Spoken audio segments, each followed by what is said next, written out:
Everything we've done for the last 16 years has been to get us just to this point. Empowered by the open source model, we will continue to redefine the software industry forever. As much as we are all going through this digital disruption and the challenges associated with it, one thing I think is becoming clear: no one person and certainly no one company has the answers to these challenges. There's so much integration going on that if you're in the distributed world and you're moving to cloud environments, you almost have to have Red Hat in the mix. So it's that integration with all of the other companies that we deal with. The quality of expos even, right? Like the expo demos are generally better because they're not afraid to show code. And you know that developers are not going to listen to anything else. They're not going to listen to PowerPoint slides. From a student perspective, meeting all these professionals and looking at the advancements Red Hat has made to their systems, it's just incredible, yeah. This is what Summit's all about for us. It's a chance to bring together the technology experts that you can work with to help formulate how to pull off those ideas.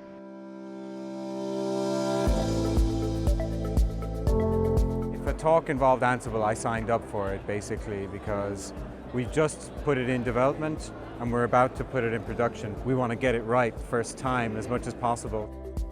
Really was excited about the merger with CoreOS and the CoreOS capability coming into OpenShift.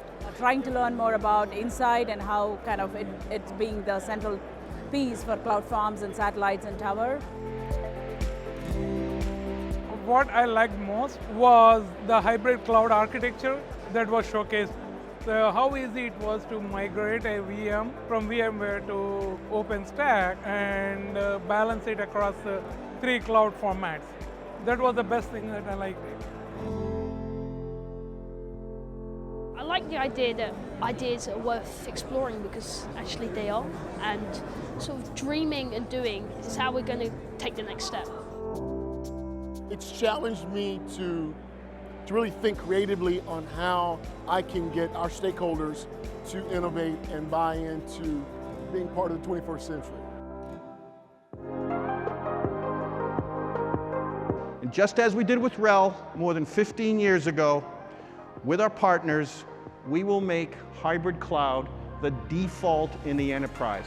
And I will take that bet every single day. It's not just about the technology, it's about how people are changing, how people are working to innovate to solve those problems. Have a great show and have fun watching the future of computing unfold right in front of your eyes. See you later.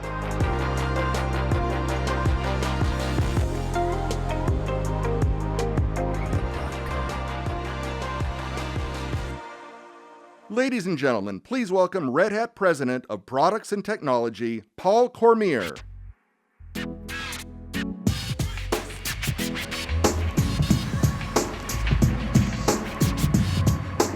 Morning.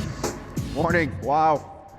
What an amazing week. It's usually about this time I start to lose my voice and lose a little gray matter upstairs too. So I hope everybody's having fun. You know, amazing week. First, you know, the DJ, another Red Hatter, Vincent Batts from the CTO's office. Let's have a hand for him. You know, just day 3, so much was just amazing here. I mean, to me, the demos were just amazing. For these guys to stand up front with a data center on stage, you're going to see more today. It was unbelievable. And yesterday, the 12-year-olds up here, to see the future Red Hatters in action. All the guys in engineering, you better watch out. Here they come. These kids were unbelievable, unbelievable. And you know, it makes us really proud, makes us really, really proud to see the work of Boston Children's Hospital and giving us the opportunity to work with the doctors and physicians at the hospital to really make a difference there. That's really what it's all about. So, I mean, for me, these were just some of the major highlights here. And of course, last night the party started, so forgive me. I'm a little foggy, I know. I 14 years at the summit, I have not learned yet. Don't go to the parties until the end, but I never learn. So this week you really had an opportunity to see a modern hybrid cloud in action. And that's what we've been working on for some time. You've heard from our customers and our partners about the collaboration and the way we work. I mean, one of the things we've done as a company with Red Hat is we've really taken that collaboration from not just upstream, but all the way out into our customer base. That's frankly where we learn some of the most important things about what it's going to take to put in our products to solve real customer problems. So I think that was important for us to bring that in. You also heard about the integration of CoreOS into the OpenShift platform. Really exciting for us. That was one of the major acquisitions that we've done since I've been here, and we're so excited to have those guys on board. Not just from the work and the technology they brought into the company, but we've meshed so well with them in the engineering group. It's since the first time we met those guys, we said, wow, we really think alike. So we're really excited to have that opportunity. And today, we're going to show you all these things working together. We've got some great demos. If you enjoyed what you saw for demos on Tuesday, then you're going to really like it today. So let's bring the demo team back. I'd like to show you a little more. And Burr, come on up and we'll start again today. All right. How you doing? Oh, you got a clicker too. Okay, we have some really exciting stuff to walk through. If you like what you saw on Tuesday, we took the bare metal, applied OpenStack Director, and made it OpenShift, ready for developers with the ultimate private cloud. We scaled out workloads across Azure and Amazon. You saw that happen also. And of course, we took all your virtual machines from, let's say, a legacy technology over into the Red Hat world. Well, we're going to go even bigger and further with that today.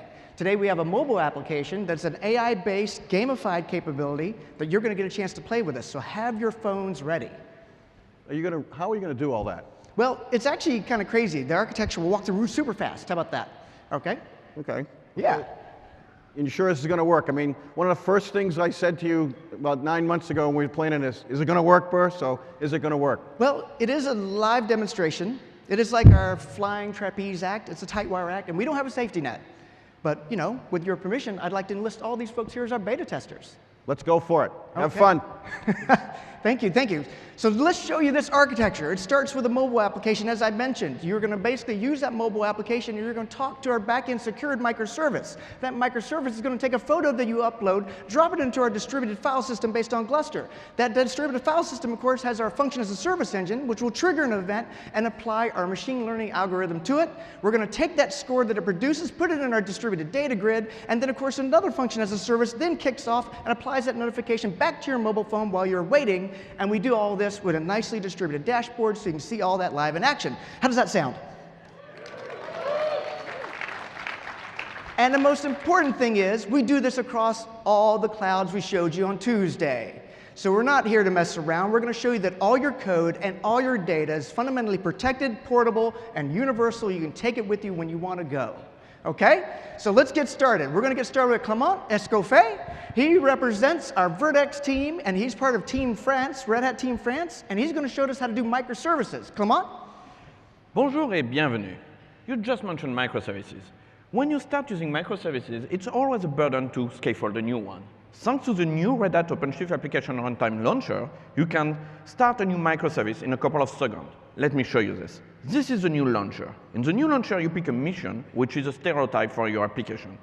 Red Hat OpenShift Application Runtimes is about freedom. So you can also pick your runtime. So for example, we have WildFlight Swarm, our microprofile implementation, we have Spring Boot, Node.js, or Eclipse Vertex, a reactive toolkit for the JVM.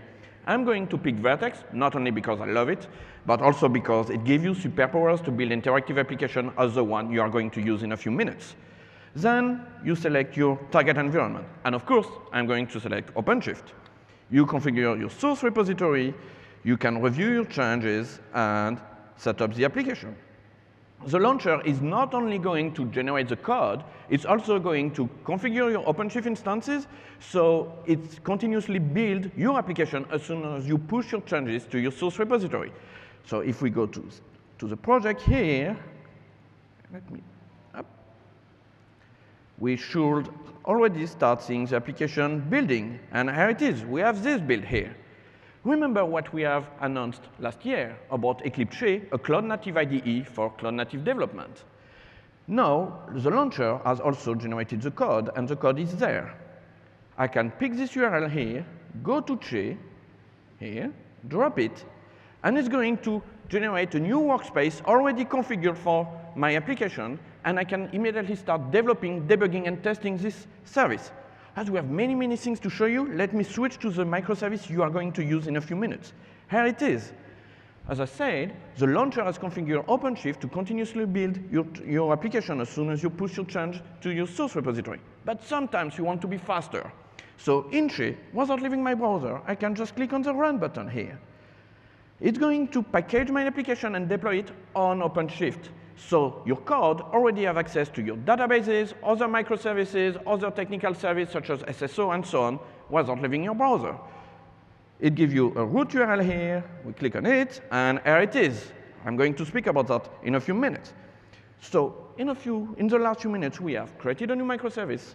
We have configured OpenShift to get continuous build. We start developing it in Che, this, without leaving my browser, without to install anything on this machine, and I can use my favorite application runtime, Eclipse Vertex. Awesome, and I also love Eclipse Vertex, and hopefully what you just saw kind of blows your mind a little bit, but we have been talking about this for a few years now. We've been showing you the power of Red Hat OpenShift application runtimes. You've heard about OpenShift I/O. You know about Eclipse Che at this point. Again, building cloud-native applications in a cloud-native way. All of this, of course, can run across all the clouds based on OpenShift. But we actually have more we want to show you, okay? So this is the way we build business logic with a microservice. Now let's talk about building business logic with serverless or function as a service. We also have with us on stage today, William Marquito Oliveira. He's originally from Brazil. How do they say hello in Brazil? Opa, tudo bem? All right, our Brazilians are here. Yes, I'm super excited to talk about serverless and function as a service.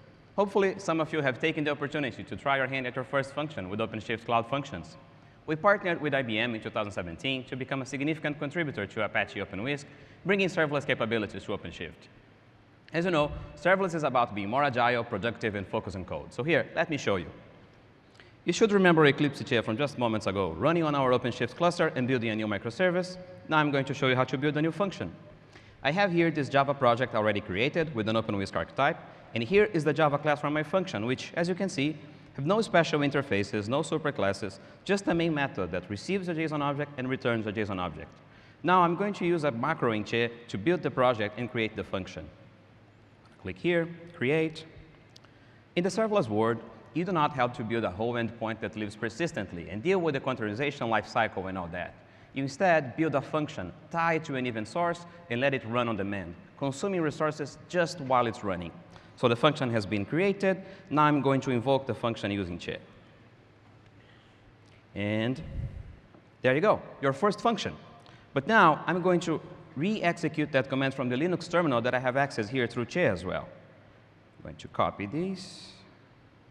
There's a terminal here. And now you can also see the container coming up on the OpenShift console. I'm going to invoke one time. You see the container coming up and being disposed once the execution is completed. Now, I'm going to invoke a script to call a few more functions. And you can see that the auto scale will happen. You have more containers coming up. And then, one by one, being disposed as well. Although we showed you Java, Python, there you go. Although we showed you Java, Python, JavaScript, and pretty much anything that runs on a Linux container can also serve as a function. And here are some of the integrations that we have in our roadmap. This is the magic of how microservices and functions can come together for the next generation of applications that run on-premise or on any cloud. Awesome. And if you guys have been working throughout the week, you've hopefully attended sessions on these topics. There's actually an OpenWISP session a little bit later today. But also, you've had an opportunity to get hands-on in our dev zone down on the first floor. Perhaps you actually got your hands on this lab for specifically building functions or microservices, or even using Istio Service Mesh, and maybe you even picked up our free O'Reilly book. But all of that is related to how you build your business logic in a fully cloud-native but still portable way. And that is totally awesome. But now I want to talk about one of the most important aspects of our applications, and that is the data associated with your application. Also with us on stage today is Erin Boyd. She's from Red Hat Team Montana. How do they say hello in Montana? Konnichiwa. Oh. Well, I'll tell you a little secret. Erin is not only an amazing software engineer, she is also, her family is also the owner of a karate dojo. Okay? So just keep that in mind. Okay? So Erin, what have you got for us? All right, Burr. So storage is typically one aspect of container development that comes secondary. Once you have successfully created an application or a service, where are you going to store the data that it produces? If I store it in the cloud, how do I ensure that it's accessible from everywhere? Well, what we have here is a very special file system based on Gluster called Container Native Storage, or CNS for short. At Red Hat, we wish to ensure that your customers' images, PDFs, sounds are universally available. Just as we have given you OpenShift across 3 clouds, we've also spread storage across all 3 clouds using a federated volume.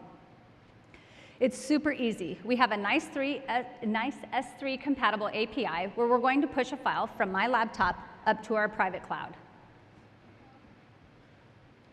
So I'm going to change the file name just so you know it's live. So I'm going to issue just a simple curl command to push the file up to our private cloud.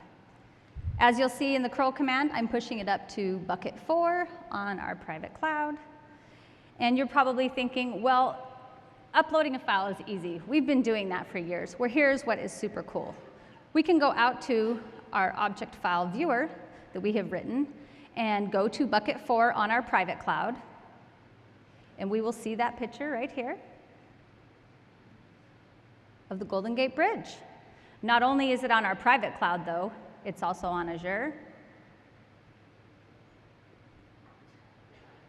and AWS.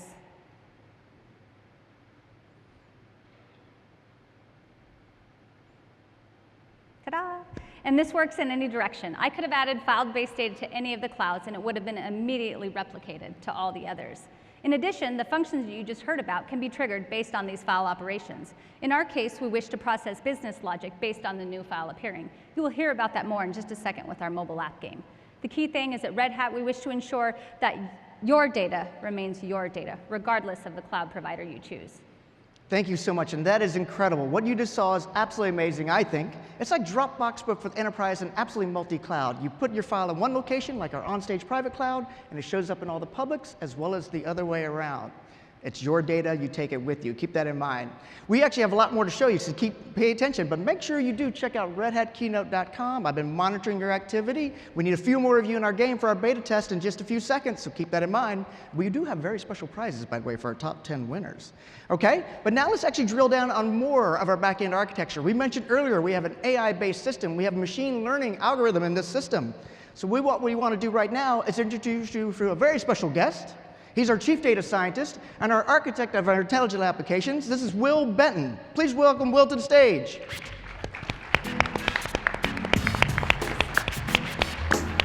Hey there, hey there. Okay, so Will, how does a data scientist say hello? How many do we have on stage? Just me and Marquito? Yeah. That's a really small sample, Burr. You'd probably have to ask a statistician.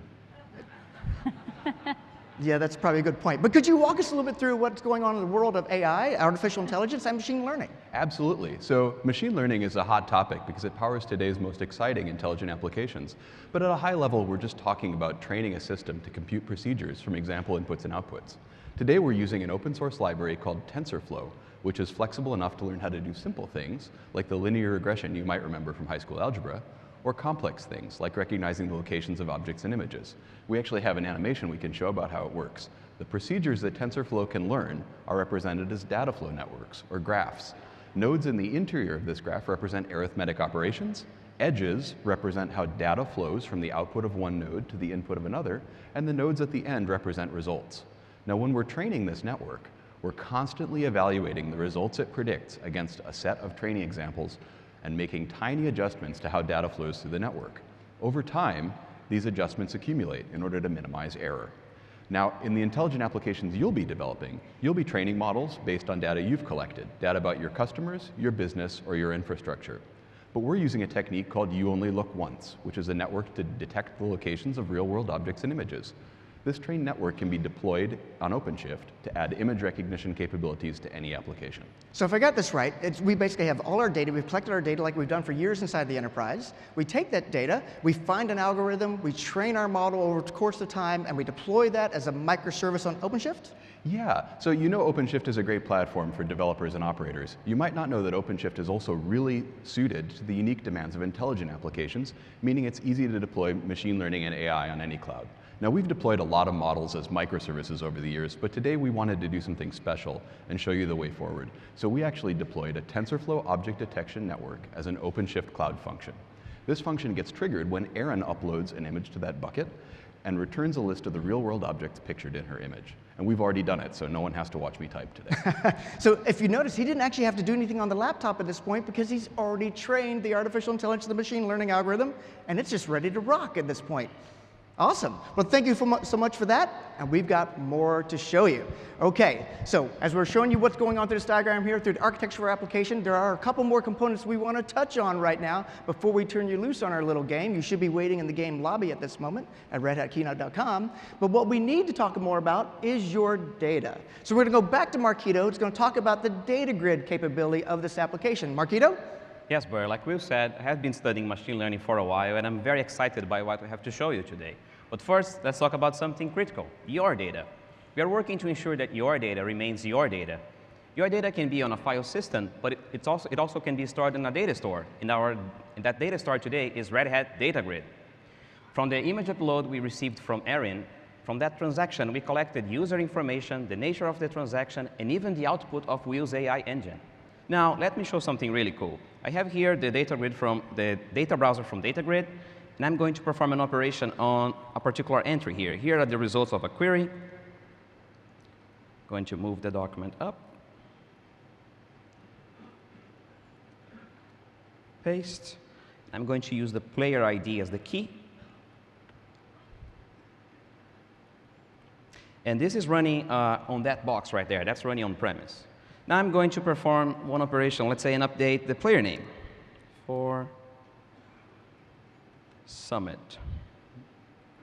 Execute. But now I'm going to query that same key across two different clouds. So here on AWS,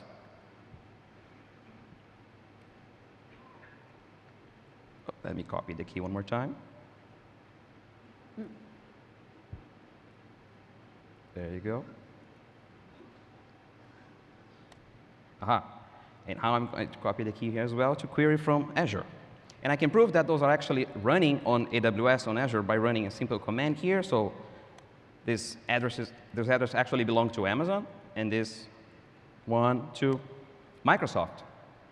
So we are working to ensure that your data remains really your data across multiple clouds. This is how you can keep your data secured and protected the Red Hat way. This is the open hybrid cloud. Hopefully you guys are getting a good sense of that at this point. All your data, all your code, you take it with you wherever you want to go. But we actually have one more backend service we want to talk about. You've seen it on our chart over here as well, and you've experienced it as you've logged into our game just moments ago. We've already have several hundred of you in the game. So redhatkeynote.com, use your mobile phone. But now we want to talk about Red Hat SSO, that secure sign-on capability that you just dove into. So Clement, could you walk us through that? Yes. So when you start using the game, you have been redirected to this page here. This page is powered by Red Hat SSO based on the Keycloak upstream project. What is absolutely awesome about Red Hat SSO is that you can control all the authentication aspect of your application from this console here. So for example, I can select the identity provider. So we are using Red Hat Developer and Google. We could have added GitHub, Twitter, and so on. I can also check what are the users currently authenticated, like this. And I search for Erin. I can look at the detail. But remember, we have 3 clouds. And what is absolutely awesome about this is that this configuration and all the changes I made from this console are replicated across the 3 clouds. Let me show you this. I can, for example, disable Erin and save. And now Erin has not access to the game anymore. We kind of need Erin to just demo the game and show us the game. Could you re-enable her across the 3 clouds, please? OK, let's re-enable her and save. And Erin, you're ready to go. OK, yeah, we need to keep Erin in the game at this point because she's the one who's going to get to show us this game. So hopefully you're ready for this. Erin, can you walk us through our mobile game? I would love to. So hopefully you all are signed in to the game now. You'll notice in the upper left-hand corner after you're signed in which cloud that you're sticky to. I'm sticky to Amazon right now, and my name is Scarlet Warrior. We've given you all pseudonyms because at Red Hat we also care about your privacy. So let's start playing the game. Now, Will, I know that you trained the model, but will you be my model? Oh, I suppose. All right.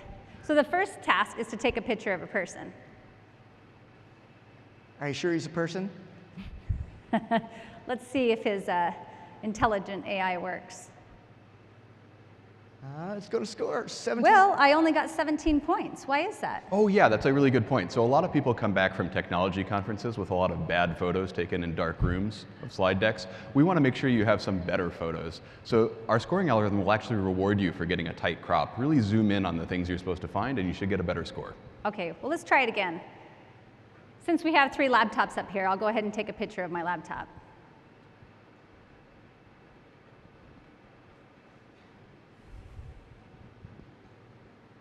Wow, 50 points. You're right, Will. That's how it works. Thanks a lot.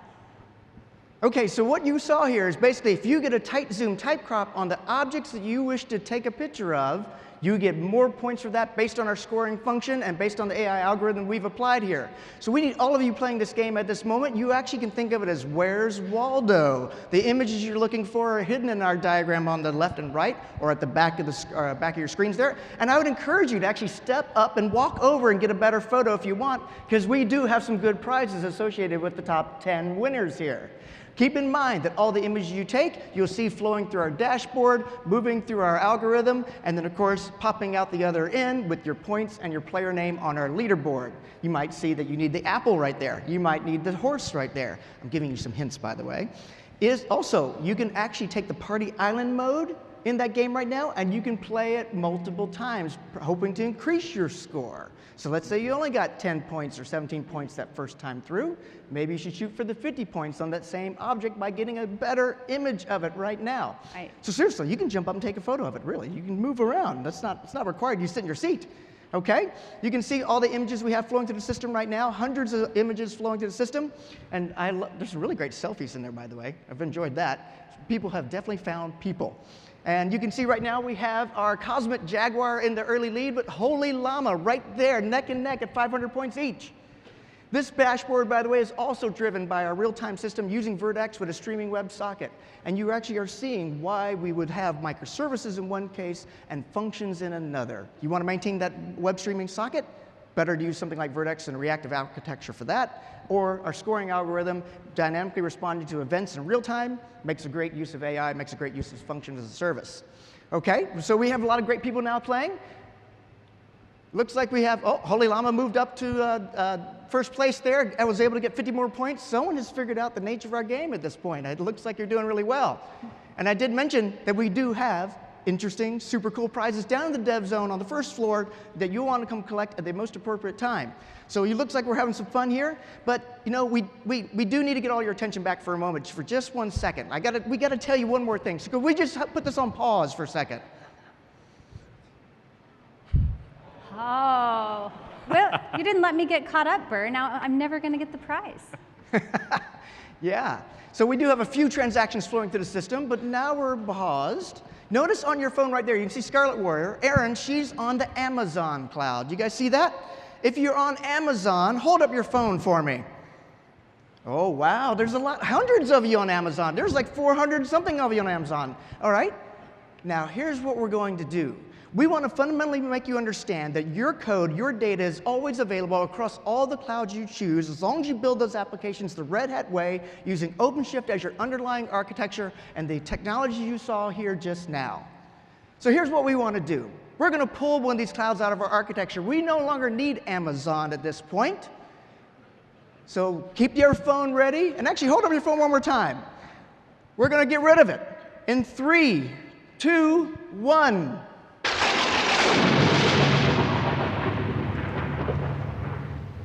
Watch closely. Your cloud, which was Amazon, is now going to be either Azure or the private cloud. So you're going to get failed over based on the load balancer, taking advantage of the fact that that cloud has gone missing. Yet all your data is still there. You got it? Yes, you moved to the private cloud in Azure.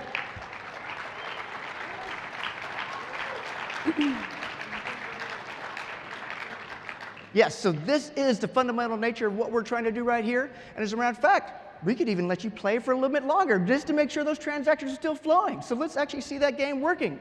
Okay, now Bert, I want to show everyone. I think we should prove them. Their data is still there. So let's go out to our object file viewer. You notice that Amazon is no longer on there. We only have our private cloud and Azure left. I'm going to go into the bucket where we were feeding the Amazon data. And there is our Amazon data. No migration needed. Yeah, it's critical. We basically pre-labeled all the data with the cloud it originated from, and you can see it's all held here too. So you have your cloud, you have your data. We can let you play the game for maybe a couple seconds longer, though we're running out of time. And hopefully you guys will get a few more points there. Lizard Duck has found a way to move up into the top spot at this point.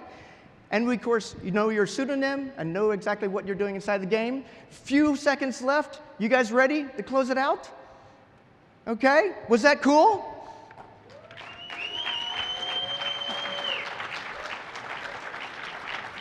Well, I'm hoping you had some fun at this point. We do have to declare a game over. We're out of time at this point.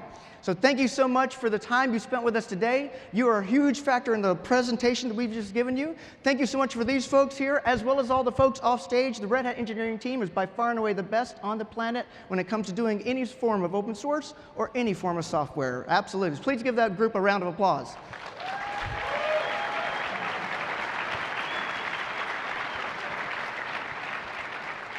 And hopefully you've clearly seen the power of the Open Hybrid Cloud in action today. Thank you so much for that. Now we actually have to introduce a very special guest to the stage. But Erin, who is our special guest? It's my pleasure to welcome my boss and CTO of Red Hat, Chris Wright. Thank you.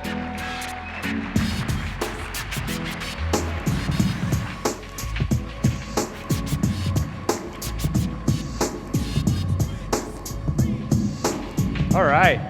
Thank you. Good morning. That was awesome, right? Let's hear another round of applause for Burr and team.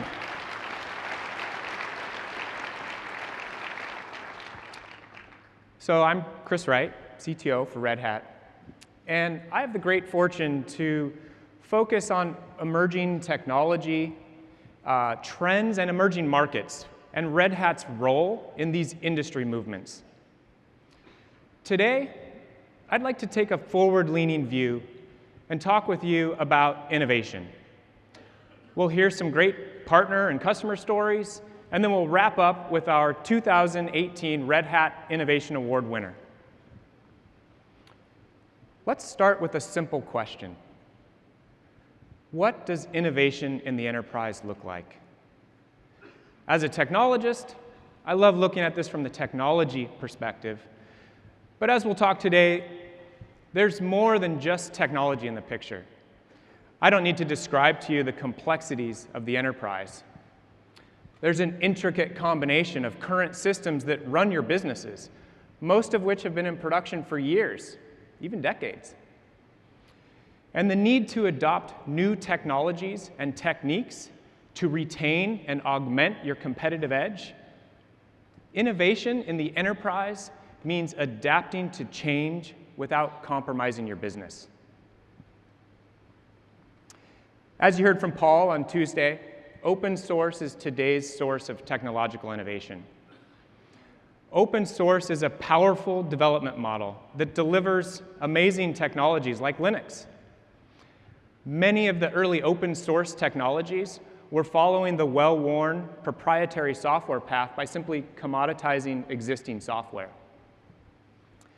Today, open source is the innovation engine for the industry. Net new technologies are developed in open source communities. Technologies like container orchestration, machine learning and deep learning, blockchain or distributed ledger technologies. With combined forces, open source collaboration is more powerful than any single company. And much of this innovation is happening in, around, on top of Linux. Linux is really at the core of it all. GitHub has 80 million Git repositories. Now, sure, many of those repos are forks of each other. There's common code bases, but you get the sense of the immense amount of activity. As open source is core to our DNA, we at Red Hat are always watching for emerging trends across these communities. We identify where key platform-level technologies are created and evolve our products with this new technology in mind. We help our customers prepare for and move with technology evolution. So what is this innovation all about?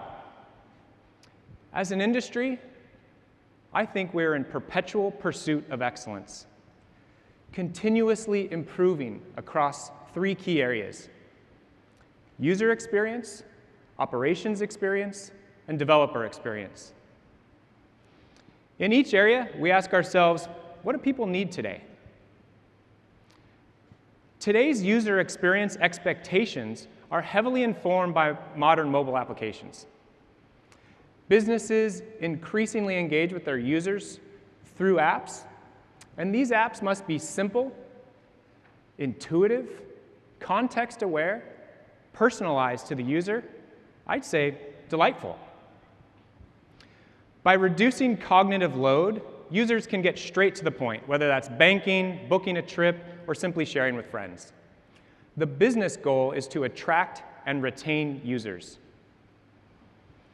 Intuitive, context-aware, personalized applications are often powered by machine learning using natural language processing and recommendation engines. We'll talk more about machine learning later. Operations teams today have new tools that let them build data center-wide infrastructure solutions. These systems must continue to be reliable, scalable, and available. Of course, security is top of mind to all IT organizations, as CIOs must be able to understand and manage their risk profile. Instrumentation and automation are key to taming the complexity of distributed systems.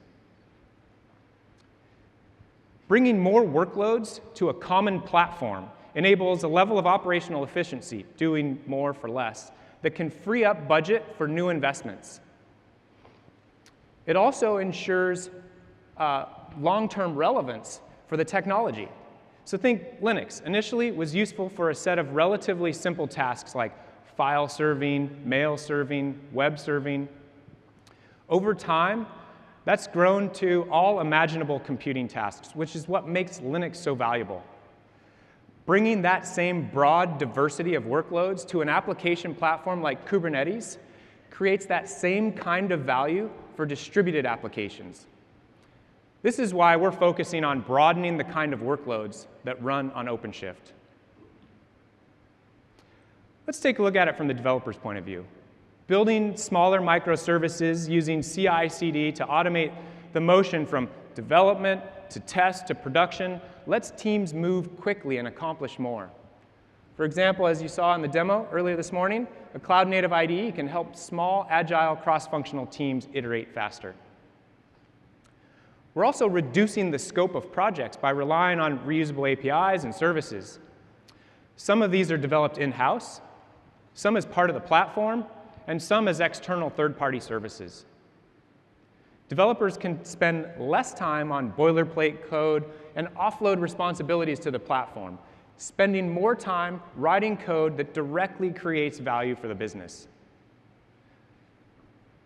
So from a Red Hat perspective, we provide the core platforms that allow you to standardize your environment independently of the underlying infrastructure, whether you're using public, private cloud, bare metal, virtualization, or some combination of these environments.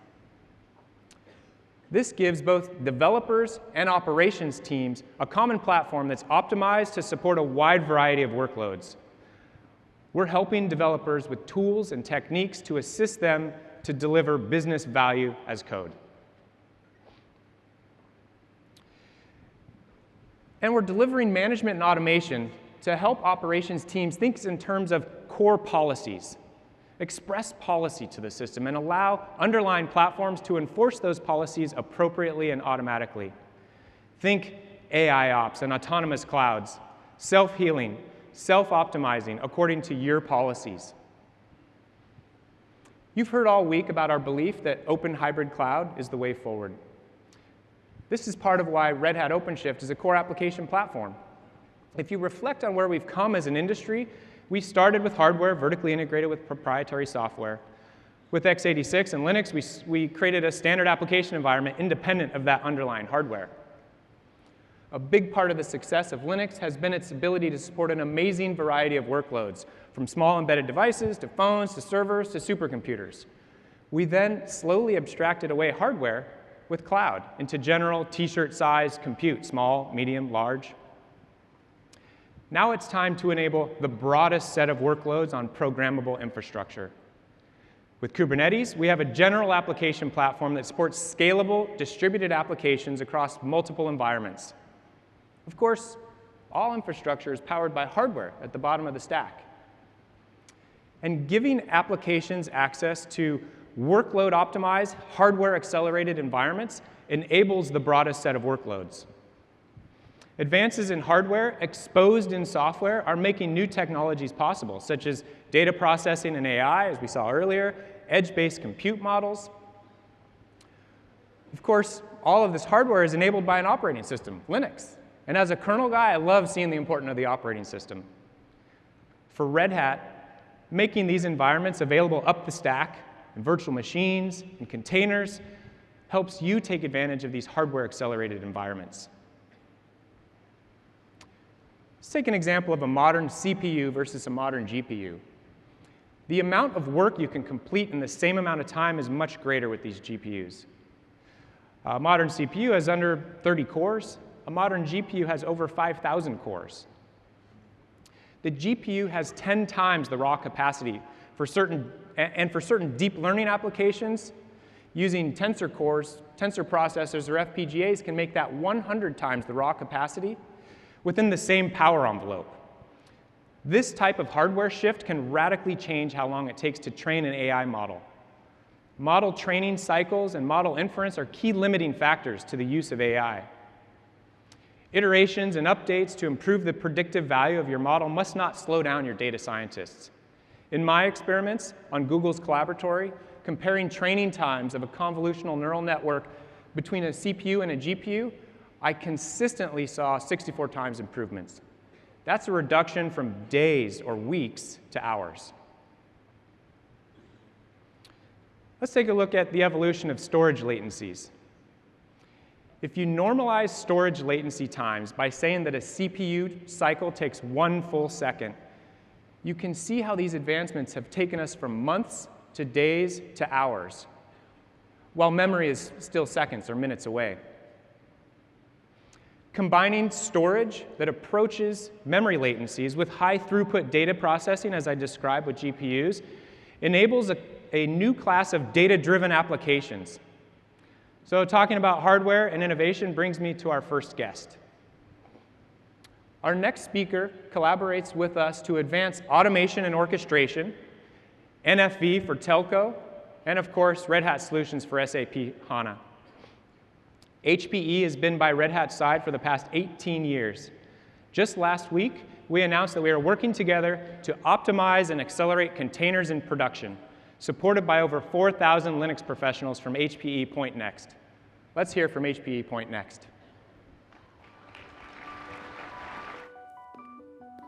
Bring us, you'll know. You'll never in a million years. This is gonna sound crazy, but hear me out. Ideas, because we've created something to help make them real. A new kind of compute to underpin everything, to solve all the bigger problems and enable all kinds of innovation, to connect better, store smarter, analyze faster. So, can we map the universe, stop time, and run it all backwards? Isn't a crazy question any longer. And hoping to cure Alzheimer's 100 times faster is no longer just a matter of hope. A supercomputer that's genius in green. A smart grid that teaches itself. A computer that's space-proofed by software. They're all happening because cloud, hybrid IT, the machine, composable infrastructure, the intelligent edge, and all the dreams we had are working with all the impossible dreams you had. So they're not so impossible. So everything computes. So the future can be whatever you drew on the back of that napkin.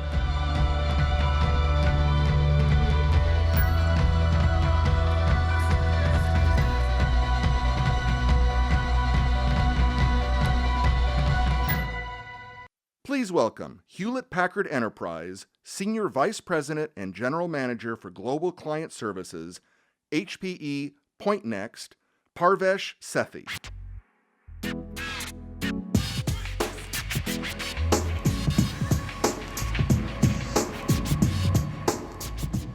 Well, good morning, everyone. It's great to be here and great to see all of you. During the last couple of days, actually, it's been great. Got a chance to reconnect with many of my colleagues, as well as make a number of new connections here. In my role, I get to interact with a lot of our customers. And one of the things we hear from them, and it was validated again by a number of you here the last couple of days, that speed is everything. Amazon is famous for stating they deploy code every 11.7 seconds. And talking to several of you here the last couple of days, it certainly leads me to believe that several of you are actually deploying code even faster than that. And it's a sign of not just the ease, as well as increased confidence in deployments, but it's also an indication of the shift towards the microservices-focused architectures. Now, during the same discussions, you also mentioned to me that as a developer, you don't have time for wasted cycles. And you rather work on new instead of integrating with the old. And that the IT operations is really struggling to deliver at the pace of the innovation. That many of you in the open source communities are actually driving that. So one of the things that I'm going to do here in the next 15 minutes is to share with you at least our view as to what's fueling this level of complexity. And more importantly, what is it that Red Hat and HPE are doing together to address this challenge head-on and provide solutions to really accelerate the user-driven innovation that Jim talked about the last couple of days. So if you take a look at the change, certainly all used to change, and the change is everywhere. If you just look at it took us years to go from bare metal to virtual host, fraction of that time to move to containers. And I assume that the move to functional computing will be even quicker than that. Just look at the advances that has happened over the past number of years.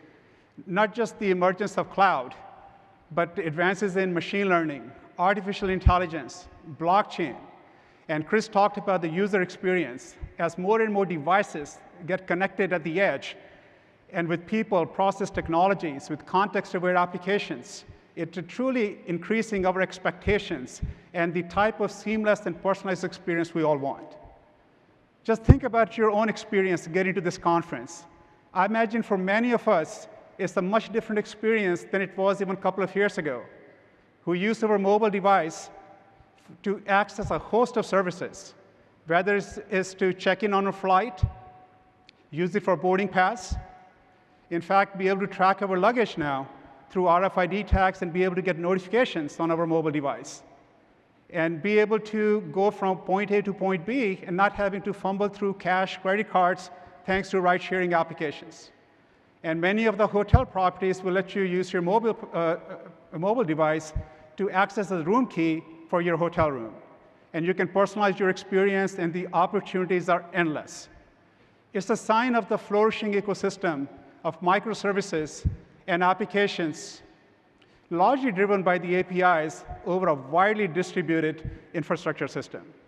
And the languages, the frameworks that are likely involved in making that experience happen likely involve Go, Python, .NET, Java, and many others, all expected to communicate with each other over standardized interfaces. So clearly, you can see how our lives are really dependent on complex workloads and applications and driving this kind of enablement experience for all of us. Now, as the expectations are going up from a user experience standpoint, the level of complexity continues to go up. In fact, there was a study done not too long ago which pointed out that rigid technology infrastructure is the leading barrier for preventing rapid innovation and speed to market. And there are a number of other factors that play here, because with the rigid technology infrastructure and the lack of the skills needed within IT to build emerging environments and capable of running these new stacks in an optimal fashion, what that does is, for a developer or data scientist, it actually prevents you getting access to the emerging environment or latest technology when you need it to do the things that you need to get done. And you start looking at other factors that are contributing to that complexity that a number of us have talked about. The traditional view of the four-wall data center owned and operated by IT is dead. The new data center is amorphous and rapidly changing. I think all of us would agree that the workloads just do not run within just the four-wall data center. They could be in a public cloud, they could be in a colo facility, and they could be procured through a SaaS provider. The fact is that the new amorphous data center is extending to all these service providers and locations, and it's dynamic in nature. The next is really the reliance on data. The increase in microservices and applications, largely driven by the vast amount of data and the vast amount of data that we're generating and consuming. In fact, the metadata is ever playing an increasingly important role as it relates to providing insights, as well as in the decision-making where to place a specific data stream. In fact, many people refer to the data as the new oil, that when it leaks, it's messy, and the ramifications are far greater than the site of the disaster. This is what's creating even more complications when we architect and run applications and services to also figure out how we treat the data that's flowing through them. In fact, it's a safer practice to put the service closer to the data source rather than having to pool all the data in a central location. One of the studies predicted that 70% of the data will reside at the edge by 2022, and making edge computing as the next revolution after the cloud, especially when you think about the IoT use cases, that starts to become more and more of a reality. And the next is really the paradox of choice. As a developer or within IT, now you have dizzying area of choices as to where to procure and run your workload. And it certainly doesn't make it easier, because if you make the wrong decision, it can lead to a very complex management environment, which leads to suboptimal results at best or failed transformations at worst. And you add to the increasing complexity related to the regulatory environment and changing compliance requirements, it can certainly overwhelm an organization. And this is where Red Hat and HPE have jointly partnered together to provide you a very simplified way on your hybrid IT journey. And we use this set of building blocks. At the base, you notice that we're moving away from infrastructure as a service. Our customers repeatedly tell us that anyone can do infrastructure as a service. What their developers are looking for is a true platform as a service. So this is where we have taken our consumption capabilities and partnered with Red Hat on OpenShift and truly delivering on container platform as a service that developers are demanding. Next is really the workload solutions. We work with many of our clients and helping them prioritize the workloads and determine the optimum location as to where to place that workload. Customers are also looking for platforms that are just not going to help them with the new build environment, but to also help them run existing environment. And they're looking for applications to be able to have the mobility, portability to go between the environments, whether it's from public cloud to private and so on. And that's the sweet spot for containerization. And this is where, again, we're working jointly with the Red Hat in delivering on these solutions for our customer base and also have the portability that they seek. Next is really hybrid orchestration, which plays a key role, especially when you think about simplifying the provisioning and the deployment of these services in the complex hybrid IT state. The orchestration really plays a key role in aggregating disparate multiple hybrid IT services to provide you high-quality delivery of these services in a seamless fashion. And all of this will be for nothing if we can't give you a very simplified way to manage multi-cloud environment. So this is where HPE Once a Fair launch comes into place. In fact, if you haven't seen it, I encourage you to stop by the HPE booth and have a first-hand look at it. It truly simplifies the multi-cloud environment. And this is where we're also looking to further integrate this with the Red Hat OpenShift integration via Open Service Broker. So just to kind of give you a couple of quick examples, with HPE Synergy, and for those of you who may not be familiar with Synergy, it's the industry's first composable infrastructure by HPE, which gives you the ability to pool fluid resources, and with the software intelligence and unified API, it gives you the ability to procure the resources that you need, all via software for given application requirements. So with HPE Synergy and OneView, we're giving you the platform for software-defined infrastructure in defining in defining storage, networking, and compute as a code approach. And we're taking this platform to then automate and expedite the deployment of Red Hat enterprise-grade Linux to bring this platform to an immediate state of readiness for further scale-out as your needs dictate. And then we're extending it further with enterprise-grade Kubernetes to help our clients develop, deploy, and manage the applications that they deploy. And then to further support the elements of the PaaS environment, we have announced new solutions and services, like Chris touched on, to further support the Ansible automated deployment of the Red Hat OpenShift on top of the HPE Synergy platform. And this not just simplifies the deployment of Red Hat OpenShift, but it also simplifies the container operations, making it scalable, simple, and repeatable, and truly delivering on our promise of a highly automated and orchestrated PaaS environment. But we're not stopping there. We're taking the same automation stack and creating solutions for cloud-native apps, AI, machine learning, as well as even blockchain. Simply put in the requirements for TensorFlow-based ML platform as part of the application manifest, and let the automation take care of the rest from deployment, readiness, and integration.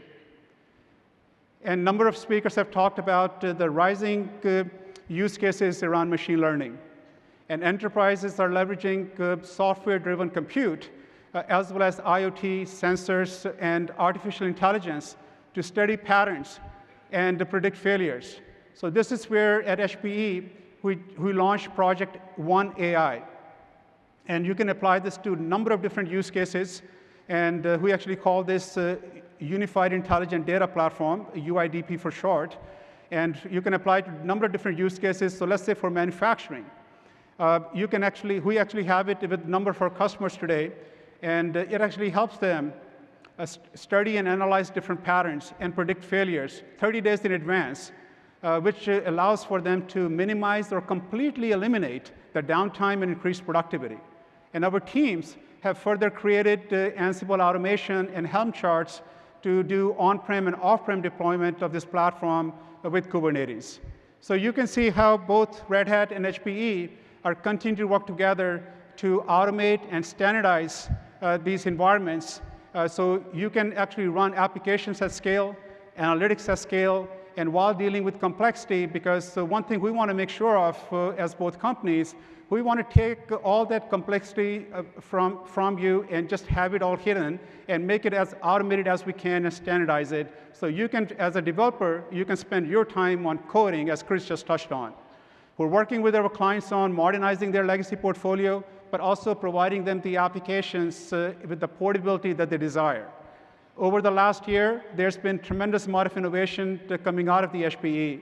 We launched our industry-first suite of consumption services under the umbrella of GreenLake, not just as part of the flexible infrastructure, so you only pay for what you use, but you also have specific workloads, whether it's SAP, HANA, backup as a service, big data, and several other top workloads to give you the flexibility that you need, and it gives you fast access for experimentation. So if the environment is successful, you can quickly scale, and if not, quickly redeploy the resources and apply the lessons learned in the next iteration. So again, I really appreciate the time, and if you haven't had a chance to stop at the booth, please do so, and talk to some of the developers and architects who actually worked on some of these solutions firsthand. Again, have a great rest of the conference, and safe travels back. Thank you so much.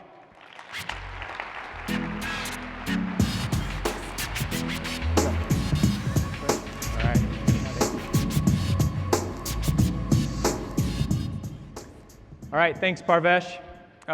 Our work with HPE's intelligent infrastructure is an excellent example of innovation in the hardware space that spurs innovation in applications and architecture.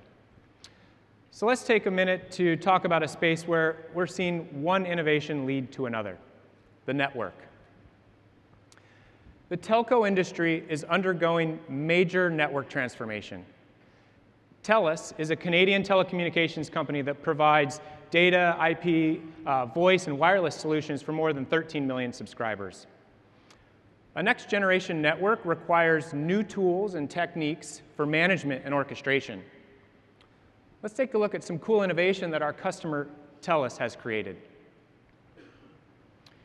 In this case, we're talking about closed-loop network automation, using machine learning for traffic classification as part of the TELUS Intelligent Automation Platform. I love this because you often think of machine learning use cases such as image recognition, we saw this morning in the demo, or maybe anomaly or fraud detection in financial services. But TELUS's Intelligent Automation Platform is built on Red Hat OpenShift as a platform for scalable microservices. It includes machine learning services that can scale with network load to classify network traffic.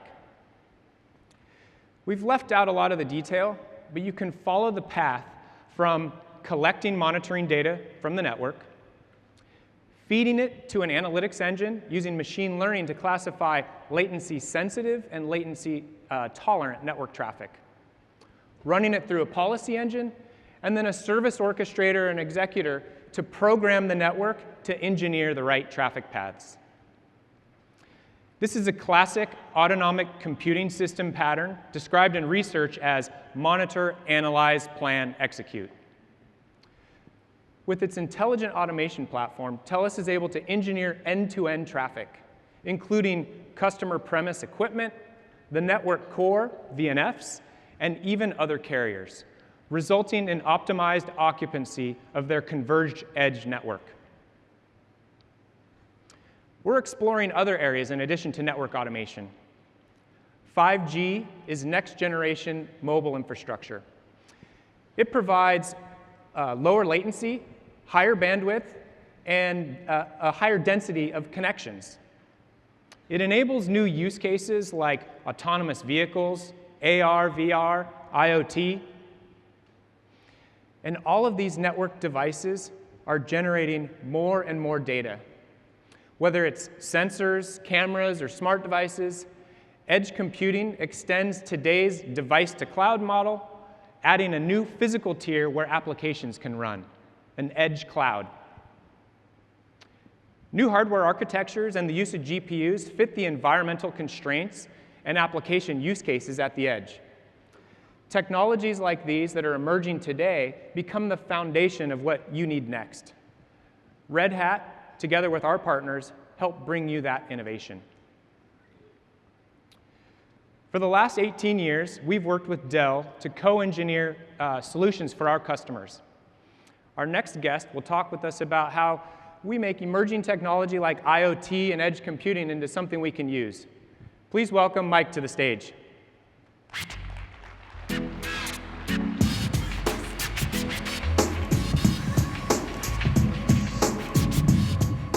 Morning, Mike.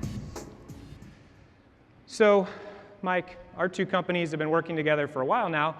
In your time at Dell, how have you seen our collaboration evolve? Okay, well, great, and it's great to be here at Red Hat Summit, so thanks for having us. But we've seen a great deal of evolution in our two companies' relationship over time. Around 2000, we started very early validations of Linux on our PowerEdge line of servers. That soon morphed into Dell being the first OEM to factory install Red Hat on our servers, which has become the preeminent OS for many of the fastest growing applications in the world, like Hadoop. like high performance computing and like SAP HANA. We also were the first to launch a fully validated OpenStack solution on PowerEdge with Red Hat. And then finally, we've created joint innovations together over that time period, that 18-year frame, which basically enable the ease of implementation, ease of consumption of that joint technology. Jetpack is one of those innovations we did together. So what excites you about the Dell EMC and Red Hat connection, how we're working together now? Well, I just described a trend of innovations that we've done together and what we've done for customers over 18 years, and the pace of innovation, the pace of the market demands of innovation just continue to skyrocket. We just announced this week our bare metal validated ref arc for OpenShift on PowerEdge as well. So we continue to find great technologies from Red Hat that we can inject into our infrastructure solutions and provide an end-to-end solution fully supported, fully vetted for our customers.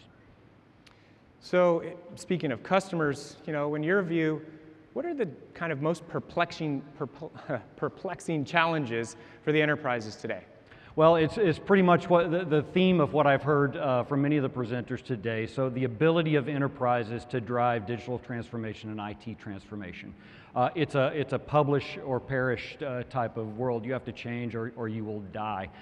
Many existing enterprises are facing new entrants with new business models attacking their mainstream and existing industries. And existing players have to drive technical change to be able to adapt to those new business models and persist in the marketplace. So driving digital and IT transformation is one of the biggest challenges facing those customers, and our collaboration enables them to brave the change and evolution that's required. Great, thanks a lot, Mike. Whoop.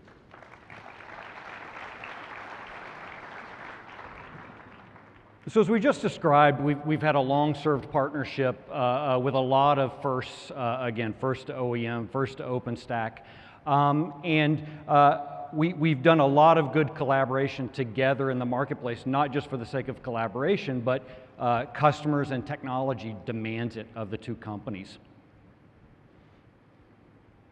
One innovation that I would like to talk about today is our recent update to our OpenStack platform that we've done with Red Hat. So we launched our industry-leading 14th generation of PowerEdge servers last year, and about towards the end of the year, we launched our refreshed version of our OpenStack solution with Red Hat. What we've seen from the prior generation is a 30% performance uplift in that solution, and a 40% improvement in the scalability of that solution. And I've also mentioned that we've launched new solutions, bare metal OpenShift, which will allow the adoption of container management for cloud-native applications and allow players that are required to drive that digital transformation wave that I just described, enable them to build, develop, and roll applications into production much faster in a containerized fashion so that they can move them where they need to be to operate the most efficiently. So what I like to do now is kind of transition the conversation to ideas worth discussing. And one of the ideas that's worthy of discussion is the Internet of Things. And I know many of you have heard the concept of data being the new gold or data being the new oil. Well, I would disagree with that premise a little bit, because oil and gold are commodities that derive their value from their scarcity. And as you can see from this slide, data is not forecasted to be scarce. Our analysts project that over the next couple of years, that connected devices will grow to about 200 billion. That's about 30 for every man, woman, and child on Earth. So some of you are carrying too many cell phones and have too many televisions, but there will be a propensity of connected devices over time. With that will come the proliferation of data. Analysts estimate that about 600 zettabytes of data will be created in that time frame. That's a 600 with 21 zeros behind it, just for a frame of reference. A lot of data, and even if they're half wrong, it's still a lot of data. And to capture that opportunity, Dell Technologies is investing a discretionary $1 billion out of the family of companies to go after that opportunity. I suspect most of you flew by commercial airliner to get here today. And so let's use the airlines industry as a case study quickly to talk about IoT. So a single aircraft has multiple systems and subsystems, mechanical systems, electrical systems, avionics, fuel systems, location services. And every one of those systems and subsystems it has the potential to generate data. Most of the airliners today, the manufacturers, Boeing, Airbus, and the like, actually create sensors that measure a lot of the activity that goes on in an airplane. But they aren't measuring all 5,000 components that are in an aircraft engine, for instance. But every one of those components in that engine has to be monitored, physically inspected, updated, and maintained over time. Every other subsystem in that airliner has the capability to generate copious amounts of data that could be leveraged for gain by the aircraft companies, by the passengers. We could talk a little bit about the fact that a machine could generate information that would tell the pilot where to fly in terms of headwinds and how to avoid extra fuel costs, save time. And the machines could tell the pilot how to do that. And in some cases, if we harness the data properly, the machine could actually make the changes and calculations of the flight path for itself. Predictive maintenance. Have the components tell the aircraft companies, the managers of the planes, when parts are going to fail predictively, so that maintenance crews, parts, and whatnot can be on location when that plane lands, so that it can be changed out proactively, so that you don't miss that connection for your next flight. So there will be copious amounts of data that can be created, managed, harnessed to create the capability of both men and machine to learn and manage that aircraft, and it can be harnessed across an entire fleet of aircraft. So you start to see the compounding of the information that can be created by machine, and the need to be able to catch that at the edge, harness it and coalesce it into clean data at the data center, and then put it through a process of analytics, develop algorithms against it so that you can teach the machines to behave on their own. You can teach the personnel to behave with a heightened sense of awareness about what the machine itself is telling the crew. And so Dell and Red Hat combined already have existing solutions together that can capture that. On the one end, we have an edge gateway. It's Linux powered. It allows you to put a collection device close to where the machines are generating data.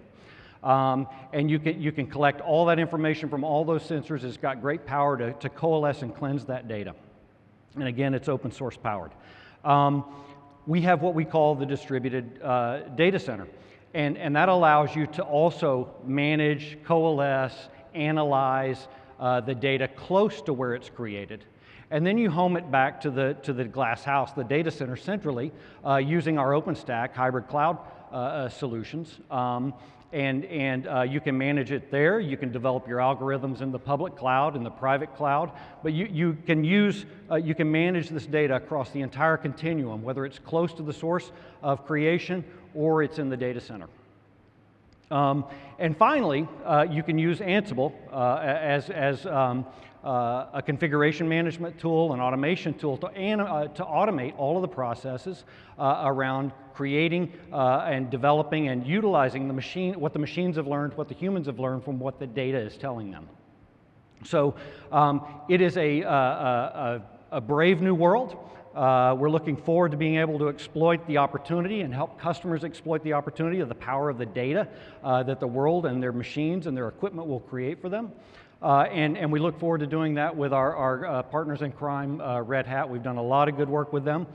We believe that our solutions span the gamut from the edge to the core to the cloud together, and we can do a lot of valuable work for our customers. So In closing, what I'd like to suggest to you is that if you've got questions about anything I've discussed today, please visit our booth in the expo floor, or visit Dell.com to learn more about our collaboration with Dell and Red Hat, and what we can do to help you digitally transform and take advantage of the Internet of Things. Thank you.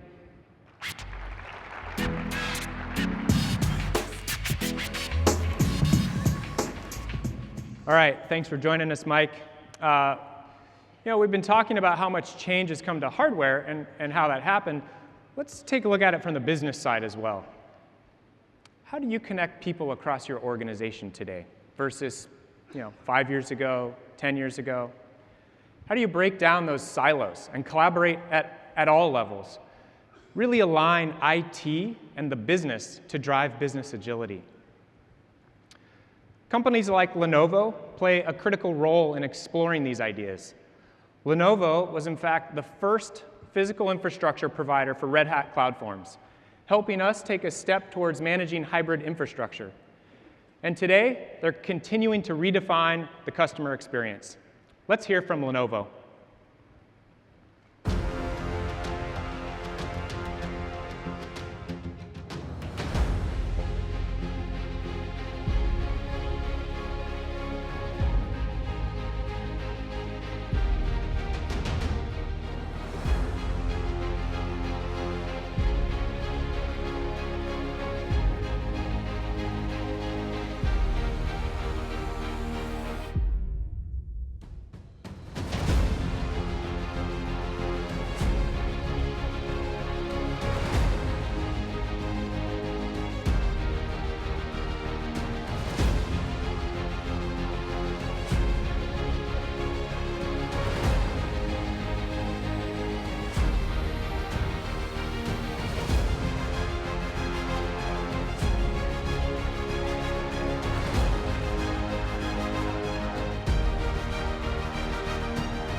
Please welcome Lenovo Senior Vice President and General Manager of Data Center Group Solution Segments, Kim Stevenson.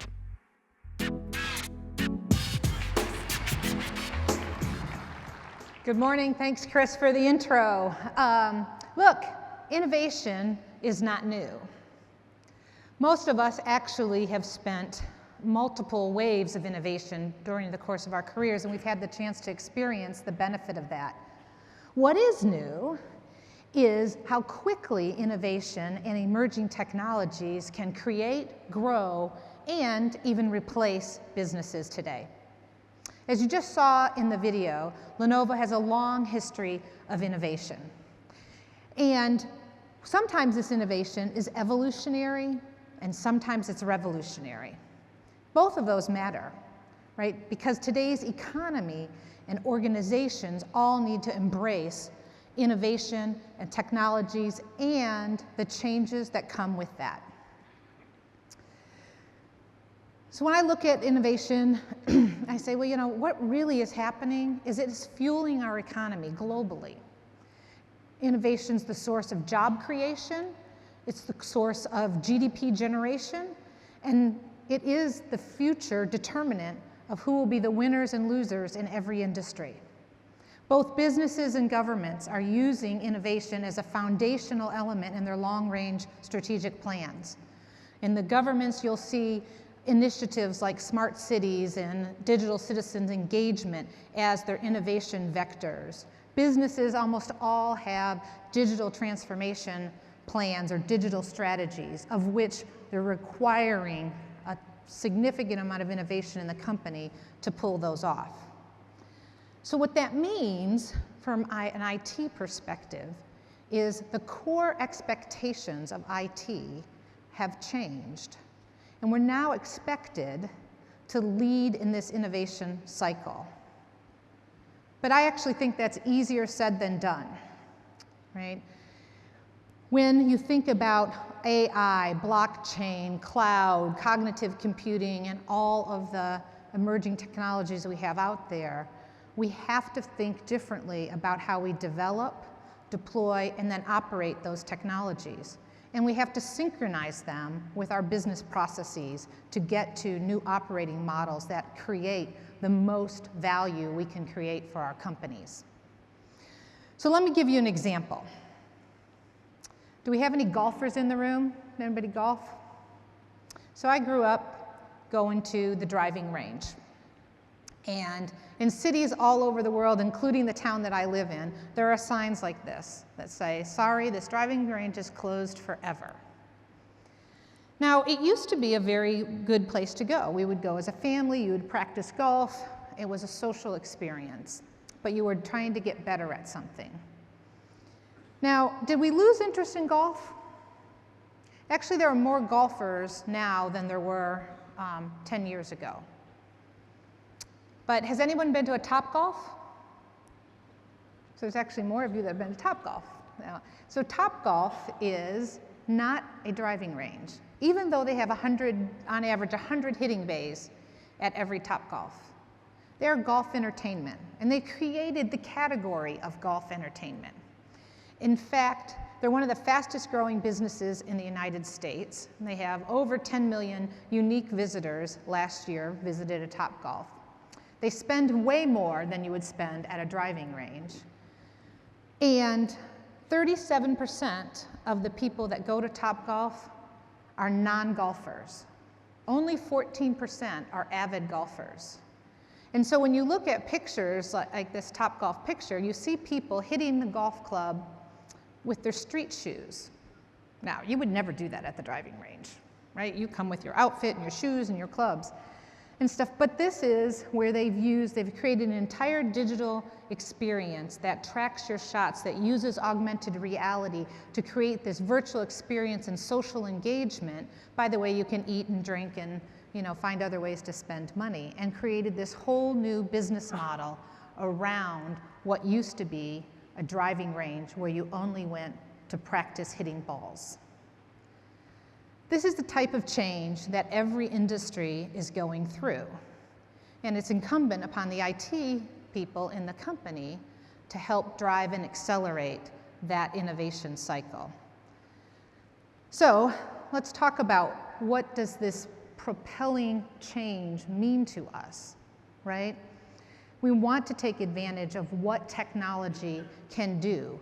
The technology we have access to today is powerful, and the technology that we're building for tomorrow is even more powerful and will further disrupt every industry. In fact, I say winners and losers will be defined by those companies who exploit what technology can do for them and make the business model changes needed to do that. But first, they have to empower their employees to make it happen. And you all are uniquely positioned to make that technology vision come to life, right? But it does require that we reframe how we think about the role of IT in a company. So historically, the #1 job for any IT organization was to keep the business running. So you had to make sure you could take orders, ship product, pay people, those types of things. All of that is still important, it matters. But it really is just table stakes.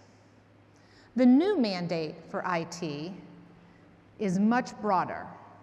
In fact, it ranges from reimagining what your customer's experience could be, driving a level of intimacy and unexpected level of engagement from your customers with your company and your products and services. It means using things like AI to drive extreme levels of productivity into the company that move to the bottom line and improve profitability. And then, of course, it does also mean that we invent and create new products and services, wrapping technology-enabled services around existing products and services to create, in some cases, new categories, like Topgolf did, and in other cases, to displace legacy products. At Lenovo, we continue to bring solutions to market that help you deliver on this new IT mandate. And let me give you a couple examples of what I mean. So first, our mission and vision at Lenovo and the Data Center Group is to be the most trusted data center partner you could have. But we want to empower your intelligent transformation and help to solve humanity's greatest challenges. An example of that is our ThinkSystem SD650, which is pictured up there, which is our warm water cooled product. So this is the 4th generation of warm water cooling that we have at Lenovo, and it allows you to run the servers at 113 degrees, up to 113 degrees Fahrenheit, which means in a lot of cases you don't need chillers. It also means dramatic energy cost reduction. And so it's apropos that the hardware implementation and the infrastructure that we deployed at LRZ, the largest supercomputer in Germany, uses this technology because what they're doing is researching climate change and trying to reduce the global carbon footprint, and they started with reducing the footprint in their data center. This technology also allows for you to take the water from that system and use it in the heat exchange and use that heat in other parts of the building. So recoup it to heat the building, and you get energy reuse on multiple levels. So I think that's pretty cool. The second area is our product is our ThinkSystem SR950. This is our high-end system. So it's a 8-way, mission-critical, really good for database, in-memory databases, analytical, large transaction workloads, that kind of stuff. And of course, it is the latest Xeon processor, so 45% performance improvement over the previous generation. You've come to expect that, though. What I really like about this product is the front and rear modular trays. So on both sides, you can take out a slide drawer tray and then you have access to every subsystem in the server. This dramatically improves the time it takes to service the product. And if you wanted to do a memory upgrade, or if you wanted to reconfigure a drive bay, you have access to it without having to take the server out of the rack, and you have it from both the front and the rear. So as you can see, these are just some examples of innovation across our entire portfolio. But we also embrace the open source community and its focus on innovation to deliver better solutions throughout the ecosystem. And Red Hat's a key piece of that. So we've continued to make more and more investment and commitments into the open source community at Lenovo. And probably the easiest way to think about that is, we've taken board seats at DMTF and JDEC and the PCI SIG, and we'll continue to do that. And we're working very closely with Red Hat. So I don't think very many things today get done without partnership. And that's true here. Our partnership with Red Hat has allowed us to co-engineer solutions to do that. And Chris mentioned one, which is our xClarity product in CloudForms, and so being the first to do that. We also have a new DevOps practice based on OpenShift, right? As we think about the value that containers will create, we want to enable that deployment inside the organization. So we also have just formed our own open cloud team at Lenovo, and they're focused on using Red Hat offerings like OpenStack and Ceph to bring service provider solutions in play. One of the areas is our NFV solution stack that is also now a certified Intel Select program. I think if you saw Doug Fisher on Tuesday, he mentioned this. But this is our solution stack based on Red Hat software that greatly simplifies the deployment of NFV into the service provider market. We're also doing some proof of concepts at this time with a Lenovo Intelligent Network Controller to help with the network area.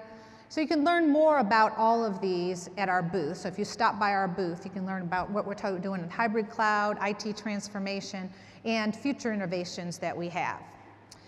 So, I think, look, our job, if everyone in this room, is to bring innovation to life. And it's your efforts in every company that are going to fuel the global economy going forward, but also make sure your businesses prosper. But that's a little hard work. So we're going to have some fun. So there are 3 people in this audience that are winners. And you are the lucky winners of the Lenovo Jedi Challenge experience. So this is an award-winning virtual reality experience based on the latest Star Wars movie, of course. So look under your seat. If you have a sticker that looks like this, you are a winner.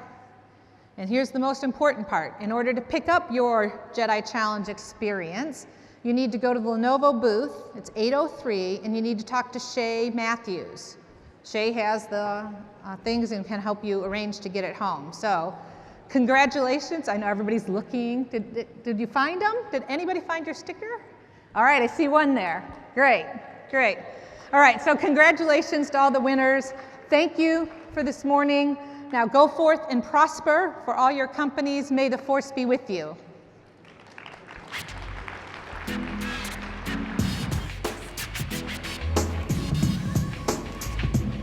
All right, that was cool. Thanks, Kim. It's partners like HPE, Dell, and Lenovo that help us harness emerging technology and bring new solutions to market. Of course, all of this innovation must be exposed through software platforms that are useful to developers and can run a broad set of workloads. You could say development is the art of creating business value through code.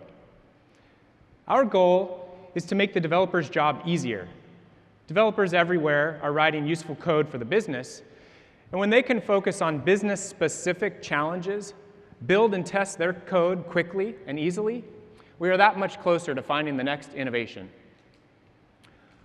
One of the useful innovations we're looking at today is serverless, or function as a service. We are investing in Apache OpenWhisk on top of Kubernetes, as you saw in the demo this morning. The goal is to continue to reduce what developers are responsible for. Dependencies, runtimes, and the underlying OS are now part of the platform. This is a continuation of what we started, from bare metal servers to virtualized servers to cloud instances to containers. Now, in addition, serverless is event-triggered. I think an event-driven, asynchronous programming model is arguably the best way to build things. However, it's complex. And with a platform like OpenWhisk, developers can focus on application logic, not creating and managing a finite state machine. By offloading responsibilities to the platform, we can maximize developer efficiency. Microservices-based applications and a service mesh are other areas that have our attention. You heard Burr and his team talk about them today, and I hope you caught the labs and breakouts earlier in the week. If not, you can still pick up a book on Istio from the Dev Zone. As we decompose an application into a set of reusable microservices, the network plays a fundamental role in recombining those services into an application. This creates new challenges for developers who have to act as both an application engineer and a network engineer. Understanding how all services are interacting in a complex distributed environment is also challenging. So Istio recognizes this and interposes between a service and the network, providing a control and data plane to support service registration and discovery, load balancing, service-to-service authentication and encryption, QoS, fault handling such as health checks, retransmission rates, and circuit breaker patterns. Istio can also provide tracing data for distributed application insights. So this is another great example of taming complexity by augmenting the platform. The system manages all these aspects of networking, letting developers focus on business logic. There's a huge interest in Istio right now, And like OpenWhisk, it's one of the new exciting things happening in open source. Blockchain, or distributed ledger technology, is emerging tech that's applicable to multiple industry verticals. It's an example of one of those diverse workloads that runs well on OpenShift, drawing from a dynamic ecosystem. We've been involved with the Hyperledger project for quite some time and even lead the performance working group within that community. We're also enabling blockchain to work well on top of OpenShift. And to satisfy our customer needs, we're working with our partners. We've created the OpenShift Blockchain Initiative. So as an example, OpenShift plus Block Apps allows us to deliver blockchain as a service. So with our partners, we can provide solutions to your smart contracts, supply chain, or other likely private, permissioned, distributed ledger requirements. Hardware innovation and breakthroughs in software development are valuable to your business. But unless you can harness those advances, make them part of your operational processes, and improve your operational efficiency with regularity, then you will not move as fast or as far as you could have. To take full advantage of DevOps, both cultural and operational changes are required. In the same way, digital transformation requires more than just technology innovation. Management and process must also transform. It's no longer about something you can buy and solve with a single management tool, or some specific product. It's about control and policy, efficient operations of a large hybrid infrastructure, analytics, and the ability to do something with them. As Jim told you yesterday, we need to rethink how we work. Planning is dead, but that doesn't mean we can't move forward. No two organizations are exactly the same, which is why there are many different ways to configure systems and processes, enable more people to share information and make decisions, and engage with as many teams as possible. We're going to hear from two customers that are making similar technology choices, though they face completely different organizational challenges. Hilton is a forward-looking hospitality company facing a disrupted industry. Embracing digital innovation isn't an option, but a necessity. The British Army is a traditional hierarchical organization. Though modernization can bring improvement, a conservative leadership with ingrained practices and a lack of an external forcing factor means every step forward must be a successful one. We're going to let them tell you more.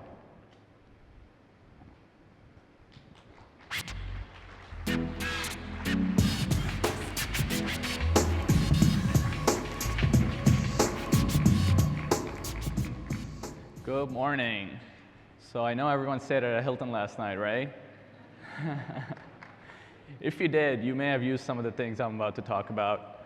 So 3 years ago at Hilton, we knew we needed to drive innovation into our platforms to deliver key capabilities such as digital check-in, room selection, digital key on our app, which would allow our guests to bypass the front desk. To enable this innovation, we knew we had to renovate and modernize our platforms. There were two key enablers for this effort.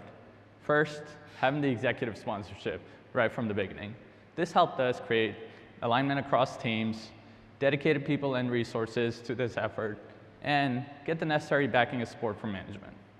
The second key item was implementing a bimodal strategy.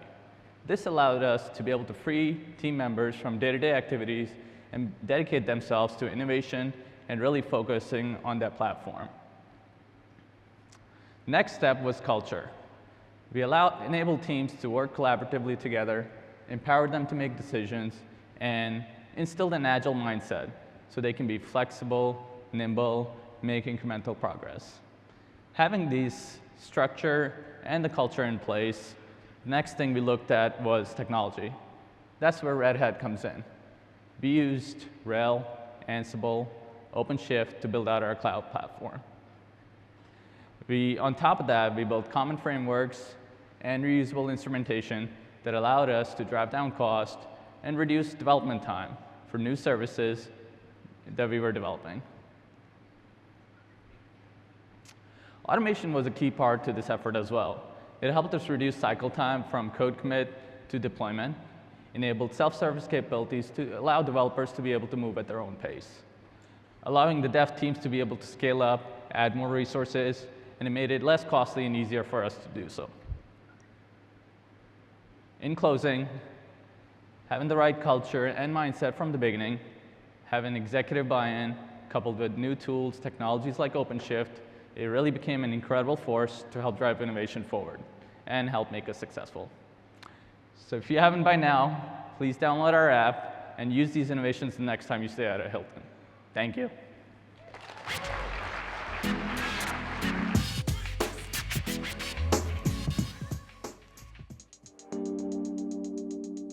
A DevOps culture is about enabling people, but it's also about making sure we've got strong communication and collaboration throughout the organisation. The British Army is quite traditional in its approach. It's not there to make money, and therefore it runs in a very different way to what business runs. However, its need for applications is probably no different to that of business. The Information Application Service branch is a grouping of civil servants, military people, and contractors who deliver application needs to the Army. So AIS provides services like data warehousing, ERP, support for veterans, secure comms, and big data. The digital transformation had to happen because we were running on older hardware that was becoming de-supported. We were running on operating systems that were causing us issues. We were very much bare metal. We needed to become more virtualized. The main requirement for looking at Red Hat was very much about security and making sure that what was provided to us was secure and we could build on top of it. We used the Red Hat Linux, as well as the Ansible and Ansible Tower. DevOps is very much how we work in the battle space under mission command. You're given a mission, you're given the resources to do it, you're told what to do, not how to do it. Multidisciplinary teams, communicating, collaborating, and working to one objective. Our time to market has improved significantly. Our agility's up by about 25%. It fundamentally changed the way we delivered applications. An application going through a waterfall lifecycle would take 2, 3, 4, even 5 years to develop. We're now developing on a 2 to 3 weekly basis. DevOps has helped us enormously, making what was a very siloed, slow process to a slicker, faster and more effective organisation. It has been very fulfilling, very rewarding to be part of the journey. Ladies and gentlemen, please welcome British Army Assistant Head, Information Application Services, Colonel Chopsy Cornell, and Head of Service Operations, Army Information Application Services, Lieutenant Colonel Dorian Seabrook.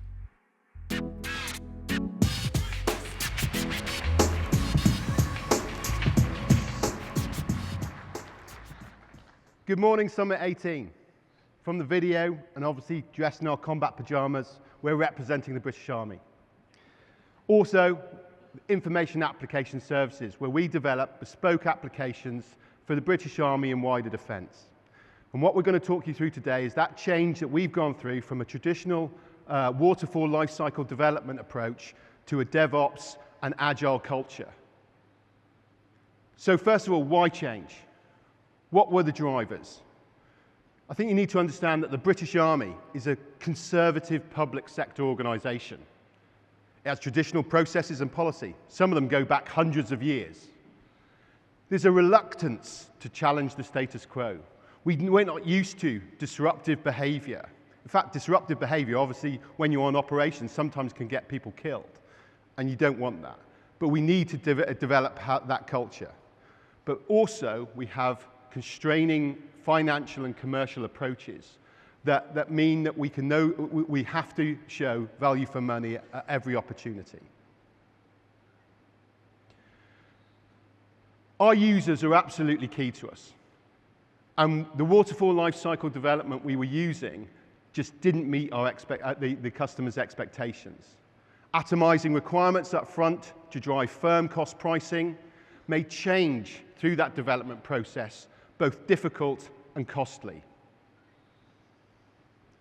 And due to the pace of change in technology, we consistently delivered The wrong thing, too late, at too much cost. We had no enterprise development approach. There was no architecture, no standards, no SDKs. This led to siloed procurement and lots of duplication of services. A really good example of this is the 64 different financial systems that we use in defense that's supporting a single financial process. Also now we have an Army senior leadership that has an aspiration to be much more data decision driven. They require better situational awareness to drive better decision making and increase value for money. However, despite all of the above, the decision to change our approach was not driven top down. It was very much driven bottom up. Probably at the time because the Army had no recognized chief information officer, no chief technical officer, and no chief data officer, which we do now all have in place. So this led us to decide to adopt a new approach of Agile and then DevOps to better support the user need and the business outcomes in a much more timely manner. The insight and innovative spirit of my predecessor, Brigadier Sarah Sharkey, and of course my colleague on stage, Lieutenant Colonel Dorian Seabrook, were absolutely key to driving that process. Dorian. Good morning, Summit 18. About 4 years ago, we were in the process of trying to identify what we're going to do, what the organization we were going to be. And at that point, we recognized the generative organization that we are in training and operations is very akin to that of DevOps. It's about giving people responsibility, working collaboratively, working to a common mission and working to a common goal. So that was very much the spark of our innovation to move in that direction. But to do that, we actually had to set out what it is we were trying to achieve. And we came up with hopefully what was a pithy vision statement. And that vision statement, it was very much in two forms. The first one was very much about looking after the user community and providing our users with secure, reliable, and high-quality code that was well supported so that they could deliver their outputs. The second part of that was very much about trying to take all the good work you, the IT industry, that use and do, take that and learn from it and bring it into our organization. We were very blatant, visiting other organizations and saying, how do you do DevOps? And we're willing to come and invade any of your organizations and learn from how you've done DevOps as well. So how did we manage to change the organization? A conservative organization that can turn at the pace of an oil tanker. Well, I'm going to take it at 5 themes. But before I go into those 5 themes, none of this was highly planned as you'd expect of a military operation. Very like Jim said yesterday, it was all very much high-level roadmap. And as we further got into this journey, we discovered more on how we were going to go about it. Those 5 themes, the first 2 I really want to cover jointly, and they are leadership and very much the cultural change. And it's not a box-ticking exercise, as was said yesterday. We, the leadership, had to walk the walk as well as do the talk. Fortunately, from Sandhurst, our Royal Military Academy of Training, we're very much taught to serve to lead. And that's about empowering people, giving them responsibility, and allowing them to make things happen. So we had that ethos within us. However, we did have to learn quite a lot about the DevOps ways of working and leadership as well. We had to become comfortable with actually failure. Failure is a good thing as long as it's not catastrophic. We learn from it, bring it back into the organization. We had to be willing to be challenged on a daily basis. People challenge us and go, Seabrook, Chopsy, that's a bad idea. And we had to be very supportive of wild ideas. You never know where they might lead. You know, one wild idea has led us to start to save millions of pounds for the reserve service. Bring in the cultural aspect into that. We had a lot of silos. We're a very traditional IT organization. It was about eroding those silos. And our one strapline was, we're one team, we're trying to achieve one mission. And in doing so, we very much went about rewarding people and recognizing people for those that actually started to use those behaviors and work across the organization. The third part for our third theme was very much about bringing Agile into the organization. For us, Agile was a key factor in changing us. Primarily because it brought the product owner in, it brought the business with them. And the business now fully understood some of the issues and difficulties that we had, but they were now starting to see code rolled out on a regular basis, adding value to the business.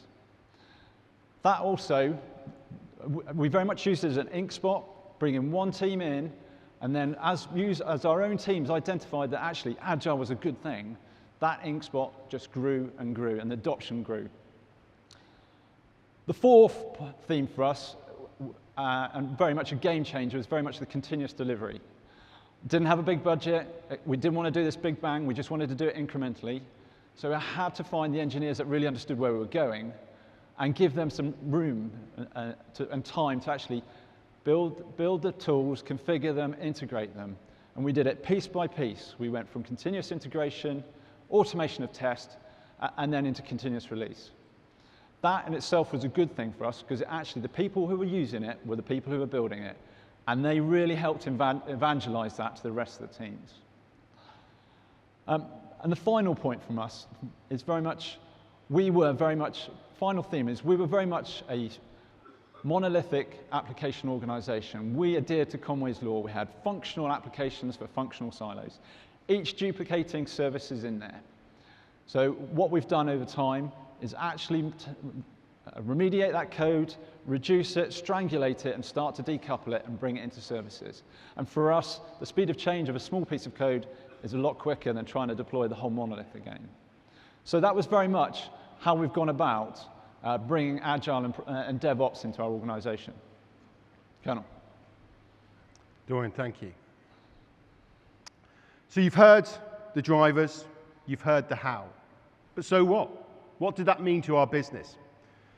Well, I know you find it hard to believe that both Dorian and I, between us, have served for 50 years, how young we look on stage. That was a bit of a harsh laugh, though, I think. Harsh but fair. We have little experience of actually having happy customers. And you know what? Our users mean everything to us. And now what we're seeing is customers that come back to us on a regular basis, and they're happy, they like what we produce for them, they're involved in what we produce. And that's a novelty, and that's great. We've also become the go-to organization in defense for software development. But also we can provide that intelligent customer function, and that makes us unique in defense. This has been exemplified due to our consistent and timely delivery of our software products that command the field army, who's responsible for all of the deployable elements of the British Army, is now investing £2.2 million annually into our organization. And that's really because he doesn't see any other way that he can meet his efficiency targets and his business outputs. For an organization that is not focused on profit, but on spending taxpayers' money more wisely, we are also enabling substantial savings. Over the last 4-year period, we've probably saved the British military about £100 million. And we have a target of 50 to 60 million pounds annually moving forward. We're delivering an architecturally driven applications ecosystem, focusing on reusable services and APIs. But most importantly to me, and what I'm most proud of, is that we've generated a team that is collaborative by nature and design, held in the highest regard, and that delivers daily. But it never stops. We must keep innovating. We need to continue to lean out and automate those processes. We need to become much more dynamic in our tooling approach and continue to dip our toe in the water of the open source product environment. We need to drive data coherence across the enterprise, in conjunction with the Army Chief Data Officer, who's now newly appointed. We've also just been selected to deliver the Defense Center of Excellence for Robotic Process Automation, which is a good step forward. And we're working with our sister services in the Royal Air Force and the Royal Navy to develop similar capabilities as we have developed in the Army, so they can start using the advantages of DevOps and Agile culture. Thank you for listening. to our story. We're deeply proud of it, and we're very proud to have presented to you. Have a great rest of the summit, and hopefully I'll see you later. Thank you very much.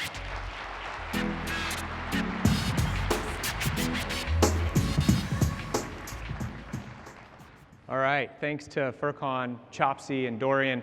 I think the new innovation is hotels providing combat pajamas. I don't know. I'm trying to figure out what the theme was there. So this is why I love hearing our customer stories. No matter where you are or how your organization is structured, there is still opportunity for collaboration and innovation to really win out. And looking at two customers with such different environments, we truly see the strength of an open source approach. We see how an organization like Hilton that's looking for rapid change can get what it needs quickly, while a more traditional and conservative army can still march forward at the right pace. Leadership styles vary as well. Hilton was able to take advantage of executive buy-in to support their ambitious plans, whereas the British Army gained confidence by demonstrating capability, a very effective way to create genuine excitement and engagement. And perhaps because of the kinds of support the different teams encountered, their approach to project selection also varied. Hilton needed big changes and was willing to take on the cost and risk of larger projects. The British Army started small and grew efforts after each success. Their IT teams reflected their leadership structure. For Hilton, this meant a large cross-functional team focused on the work at hand, whereas British Army was working within more traditional service-oriented IT. In an ideal world, all companies would be perfectly suited to the future. But we live in the real world, and the reality is that very few organizations have the structure, ability, support, and foundation all ready and waiting for the next big thing. This is why so many of you talk to us about transformation. You're looking for ways to better prepare for what's next. However, whether you're ready or not, the world is changing, and rapidly. Our systems, data, and everything we need to do with them keep growing at astronomical rates. As you saw from Mike's earlier slide, even though analysts don't agree on what they're counting or exactly what will happen in the future, it's clear the amount of global data will continue to grow, whether it's tenfold or even more. There is little doubt that extracting the value embedded in that data requires more from our technology. For example, your applications are what drive value, right? Red Hat focuses on platforms, technologies, and everything else so that you can work on building business value through your applications. And these days, we're finding more and more value in the data associated with these applications. By combining efficient application development with data analytics, and machine learning, you can make your applications more intelligent and increase their value to your business. This also makes it easier for IT teams to do their jobs. We're changing how we solve problems, starting with open source and Linux at the core, enabling more hardware, tool chains, and platforms, and embracing data-driven analytics workloads. Now, if there's a company that understands these changes, including machine learning and big data, as well as open source and collaboration, it's Google. You saw one of Google's open source projects, TensorFlow, in today's demo. Just a few minutes, Google's chief decision scientist will be here. But before she gives you more information about what intelligent apps will really look like, we'll hear from a shared customer, Kohl's, about their journey with Red Hat and Google. So please welcome Rich from Kohl's and Cassie from Google.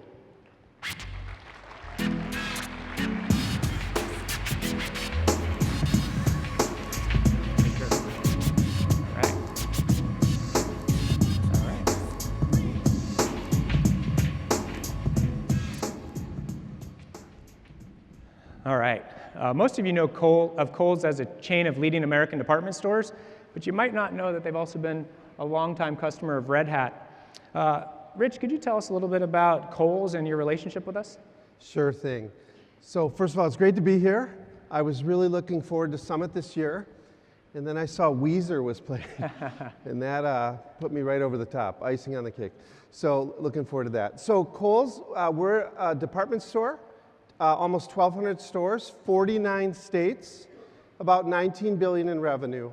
We've got about 1,000-person IT shop, another 2,500 people in managed services around the globe. So big technology footprint. We're based in Wisconsin, outside Milwaukee, but we also have a tech center here in Silicon Valley in Milpitas. So long-time Red Hat customer. When I got to Kohl's about 8 years ago, there was a small pocket in the data center running RHEL. And it was a distant third out of 3 operating systems at Kohl's. And I look today, 8 years later, RHEL's the predominant operating system.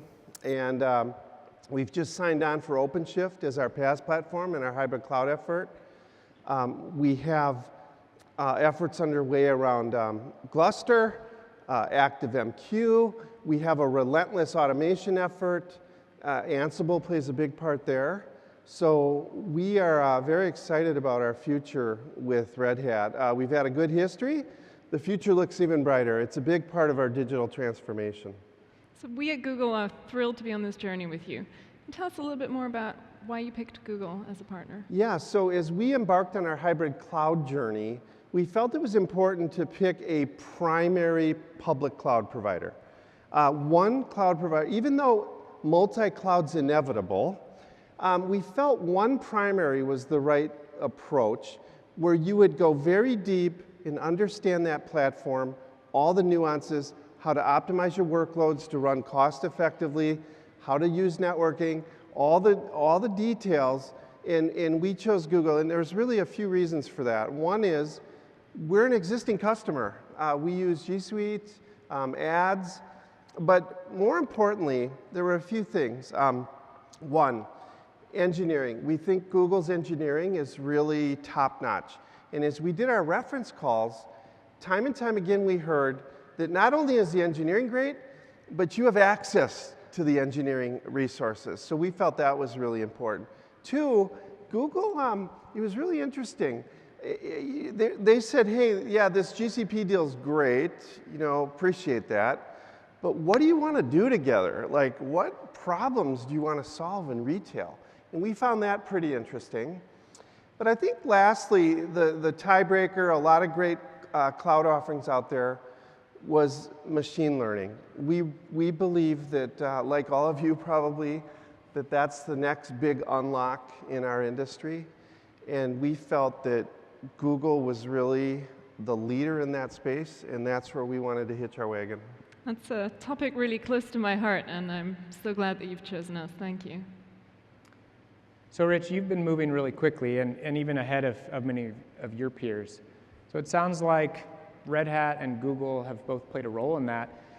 What do we both offer together that you don't get elsewhere?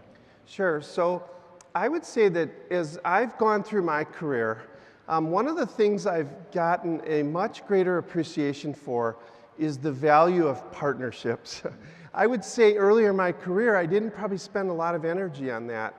But having gone through really good partnerships and other partnerships that weren't so good, it can take years, if not a decade, to unwind from some of those decisions that you make, right? So I think the secret is this. The secret's to understand what your values are as a company and then go find partners that align to those values, okay? So with us, it's pretty simple. We're a very engineering-led organization, and we feel that you guys both align really nicely to that. Secondly, we're very committed to a future of open source, okay?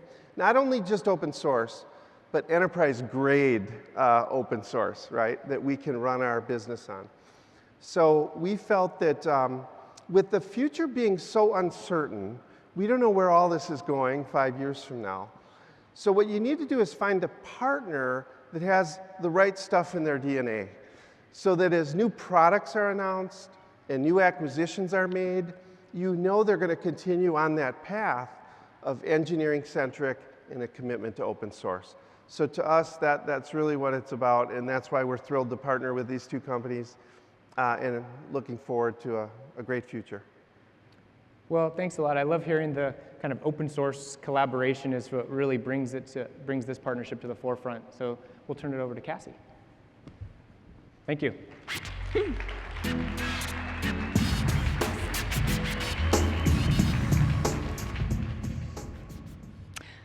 So have any of you had that moment where you realize everyone is using some word and you have no idea what that means, but you're too afraid to ask at this point?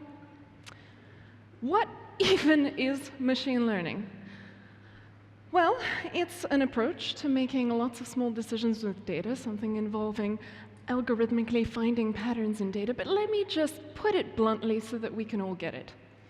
It's a thing labeler, essentially. That's what machine learning is. It's just a thing labeler. So why on earth should you be excited about thing labeling? Well, here's my pet Huxley. And you've just taken in some pretty complicated data through your senses, and you just know that that's a cat. And if I show you a different image, you're not fooled. You still know that that label is cat. Your brain just does this. You don't even know how your brain does it. Now, if we wanted to get a computer to perform this labeling task for us, if we went the traditional way, you know this, programmers, we would communicate with the universe in some way, think really deeply about the problem, and come up with a model. What's a model? It's just a recipe. It's a set of instructions that the computer has to follow to get from the image to the label. And we would have to handcraft that. Now think about what this recipe would have to be for the computer to correctly detect that there's a cat in an image. I mean, think about what your brain, actually did with those pixels. Can you express that? Do you know what your brain is doing? Or have you just had the benefit of eons of evolution and it just kind of figures it out for you? Now, that recipe is really hard to handcraft. Wouldn't it be better if you could just say to the machine, here, look at a bunch of examples of cats, look at a bunch of examples of not cats, and just figure it out yourself? That is what machine learning is all about. It is a completely different programming paradigm. Now, instead of giving explicit instructions, you program with examples, with data, and let that machine learning algorithm figure it out and stitch that code that goes in between for you. So why should you actually be excited by this thing labeling? Well, engineers, you know we like to get computers to do stuff for us, and there's a whole class of tasks where we just cannot express the instructions. They're ineffable. AI and machine learning are about automating the ineffable. This is a fundamental leap in human progress. Now you can get computers to do tasks where you cannot possibly express the instructions. This is so exciting and seems futuristic and difficult, right? And when you think about machine learning, the one thing I most want you to think about is microwaves. Who here in the audience knows how a microwave oven works well enough to build a new one from scratch? Raise hands. Who can build a new one? Do I see any takers? Any takers? No hands? Yeah, me neither. Who here has never used one to reheat food? You all have. Even though you have no idea how it works, you're still happy to use one, right? And anyone here feel like you would have no idea how to get hold of one? I don't know, like maybe at Kohl's, if you needed one? Now, you just told me you have no idea how it works, so how could you possibly trust this microwave? Well, you're not going to trust it by reading the wiring diagram, are you? You're going to trust it by checking that it actually does work, by having a good idea of what you want it to do for you, and then tasting what comes out on the other side. And that is exactly what you'll do with machine learning. And this is a perfect analogy for machine learning. Now, what they don't tell you about machine learning, when we use that term, it's actually two machine learnings, not one. Two completely different disciplines that are as different as building microwaves from scratch and innovating in the kitchen. And you need completely different skill sets for these. If you want to be a machine learning researcher, you are building general purpose tools for other people to use. And so the bad news there is that there is quite a lot of education that you need to get. It takes a little while to ramp up, because how on earth are you going to build a better microwave than the one that exists already? There's some pretty sophisticated stuff out there, if you have no idea how the current one works. So that's the bad news. It takes a long time to become a machine learning researcher. The good news, though, is if that is your cup of tea, we at Google have a large machine learning research shop where we make these tools for you that are all powered by open source. So we give you those wiring diagrams as a springboard so that you can go and build a better microwave than what we have using our blueprints. And TensorFlow, a really popular machine learning project, started at Google before we open sourced it, because we believe that the community as a whole is so much more innovative than just any one of us alone. But let's face it, most of you are not here to build general purpose microwaves. You just want to get cooking already, right? You just want to use these things to solve business problems. And so you are in the completely other discipline, applied machine learning. Now for that, you do not need a PhD. You don't need to know how backpropagation works in neural networks any more than a chef needs to know how a microwave is wired. Instead, what you need is a really good kitchen to play in. And we at Google provide that for you. Let me show you some of the things that we have. And what you're going to need kind of depends on what you're cooking. If you're cooking with usual ingredients data and you're making usual dishes, labels, predictions, so say you're making pizza, please don't go reinvent the concept of pizza from scratch. There's already recipes out there, and you can just grab those recipes and start making pizza. And that is what our cloud APIs are all about. These are recipes that we've already built that you can just pick up and start using. You can just plug them into your apps to make those intelligent applications. But say you're cooking with a little twist. Now it's gluten-free vegan pizza. Well, you still don't need to start entirely from scratch. It's still pizza. You can just adjust what already exists out there. And so what we suggest for you here is try Cloud Auto ML. Sure, maybe we haven't trained our vision system on the clothing type that your or Kohl's customers are wearing, but no problem. Just feed in your images with your labels into Cloud Auto ML, and you'll be good to go. Only small adjustment necessary. Now, say you're truly innovating. You have your own completely unique ingredients. You're doing something pretty different in the kitchen. I don't know, maybe now you're making an edible sock that tastes like pizza. Well, machine learning and innovation are in Google's core DNA. In fact, I can't think of a single one of our consumer products that doesn't have machine learning in it somewhere. And so if you are innovating in the kitchen, if you're building truly new recipes, what we have for you is Cloud Machine Learning Engine. This is access to exactly the same infrastructure that Google uses to train our models. Incredible. So you could, if you wanted to, after the session, grab a laptop, open it up, and test drive our shiny, gleaming kitchen with all those appliances ready to go. You could feel the thrill of a data center and all those cutting-edge algorithms rising up to do your bidding. So solving business problems with machine learning, applied machine learning, is far easier than what most people think. But you don't realize is that all those courses in university Those are all about how to build the microwave, not how to just use it to get cooking. And when I hear people say, oh, I couldn't possibly get started with machine learning until I take a course in it, or, goodness, a whole degree, I can't help but imagine that same person saying, I couldn't possibly use a microwave until I've built one myself. You can just get cooking. It's not the lack of degree or course or knowledge that's holding you back.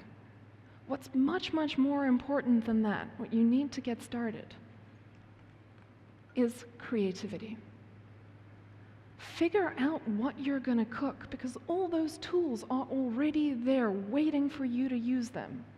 Imagine gleaming kitchens, just waiting for you to come play in them. But since this is a thing labeler, you need to start by thinking, what on earth do you want labeled? And see how creative you can get with that.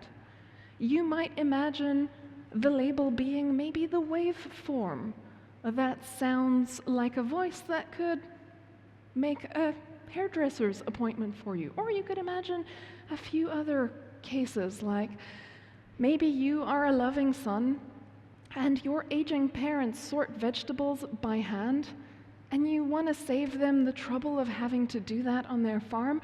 So maybe you're thinking about building a system that'll label the vegetables and sort it automatically so your parents don't have to do it. Or maybe you're worried about the ingredients that go into baby food, and you think it would be great if you could automatically check whether the ingredient is safe or spoiled before it goes in. Or maybe you're into the idea of a huge bank with trillions of dollars in assets, countering fraud and money laundering automatically across millions of accounts. If you imagined that world, you imagined this world. Well, these are all real examples of things that have been done on Google Cloud Platform. The first is a real family of cucumber farmers. The second is a Japanese manufacturer of high-quality baby food products, Kewpie. And the third is HSBC, who uses Google Cloud to run a better business and catch the bad guys across 27 million customers. Pretty different chefs, completely different applications. Why is Google Cloud Platform the right choice for all of them? Well, think about what you might want in a kitchen. You'd want good engineering, so you probably want to think about getting a partner whose quality you trust. But think more long-term than that. If you believe in your own infinite creativity, if you believe in the future, you would be crazy to let yourself get locked into a kitchen where the purveyor sets it up one time for you and then controls what you can and can't have in there. And every appliance has its own proprietary little socket that you are not allowed to tamper with. And if your business changes, then you have to rebuild and rewire the whole thing.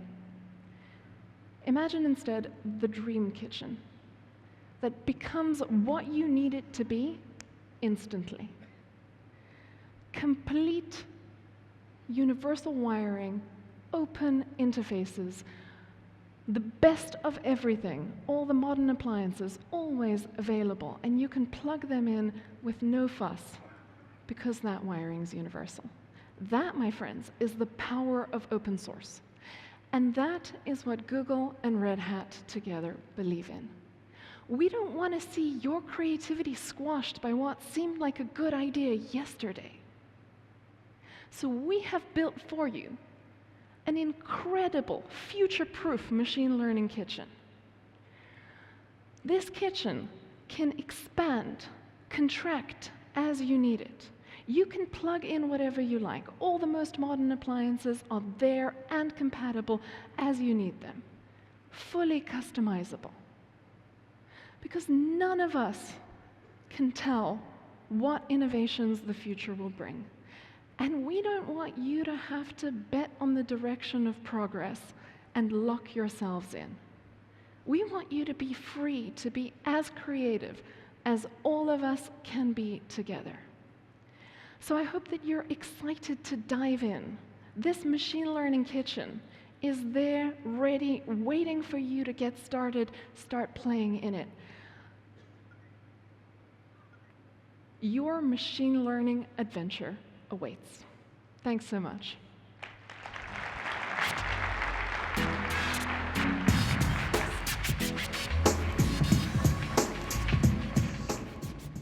All right, thanks, Cassie and Rich. Now, if the only thing that is constant in technology is change, how do you adapt your organization to move quickly enough to keep pace? Change should be a low-cost event. That which you do often, you do well. Your developers must be able to adopt innovation quickly and easily. And your operations teams must be increasingly efficient and skilled at providing useful feedback. An open source approach in both technology and culture creates a virtuous cycle that connects not just your development and operations, but includes the business, your partners, and your customers. This is how and why Red Hat works. We base our platform on innovation from open source communities. Those communities are continuously moving technology forward. We remain connected to those communities and to our partners and customers. And in this way, we all work together and move forward together. When you adopt the things you need to grow and evolve your business, you're connecting to an ecosystem much larger than yourselves, much larger than us. And in that environment, connections can spark new, innovative approaches. Every year at Summit, we recognize customers who are breaking new ground through our innovation awards. And it's just about time to reveal this year's winner. So I'd like to welcome back to the stage our CEO, Jim Whitehurst.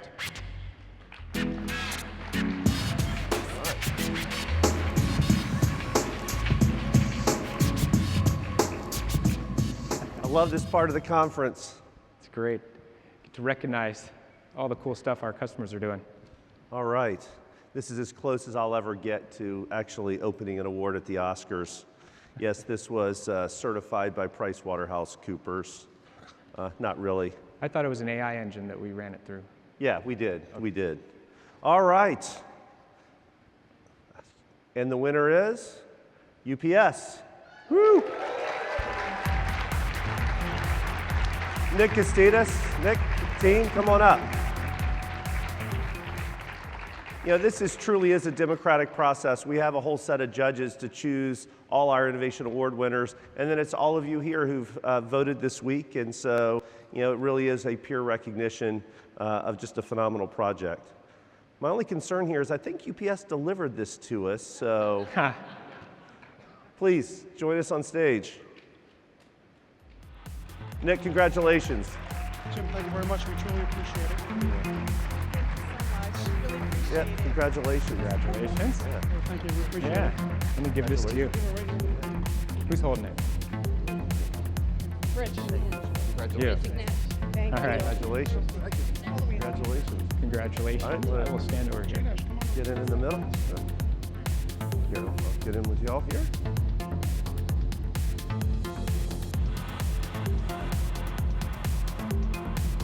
Very closer. Got it. All right. All right. Thank you very much. We appreciate it. Yeah, congratulations. Congrats. Yeah. Thank you. Congratulations.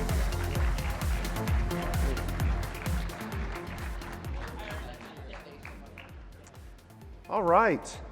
Well, this is the general session's drawing to a close here in just a minute. We still have, I believe, about 100 breakouts left today. Still have a lot going on in terms of business content. And importantly, this evening, we have the Grammy Award-winning band Weezer performing at the Summit Party this year. We're stepping up our game on the band. I tell you, most of you hopefully know who Weezer is. It's really going to be phenomenal. It's actually their 25th anniversary as a band and our 21st anniversary as a company, so some good synergy there. So I hope you'll join us tonight for food, drinks, music. It's at the San Francisco Armory, and it starts at 7 p.m., so please be there. You will need your conference pass. I was looking, I took mine off to be up here, but you do need your full conference pass or a guest pass to get into it, so don't forget to bring that with you. There'll be buses running continuously from Moscone West, from the Hilton Union Square in the Armory, starting at 6:15. So we really hope you can join us. It should be a really, really fun night. Also, mark your calendars. Next year's summit will be back in Boston. It'll be May 7th through 9th, and we really look forward to seeing you there again next year. Thanks so much. Enjoy the rest of the conference.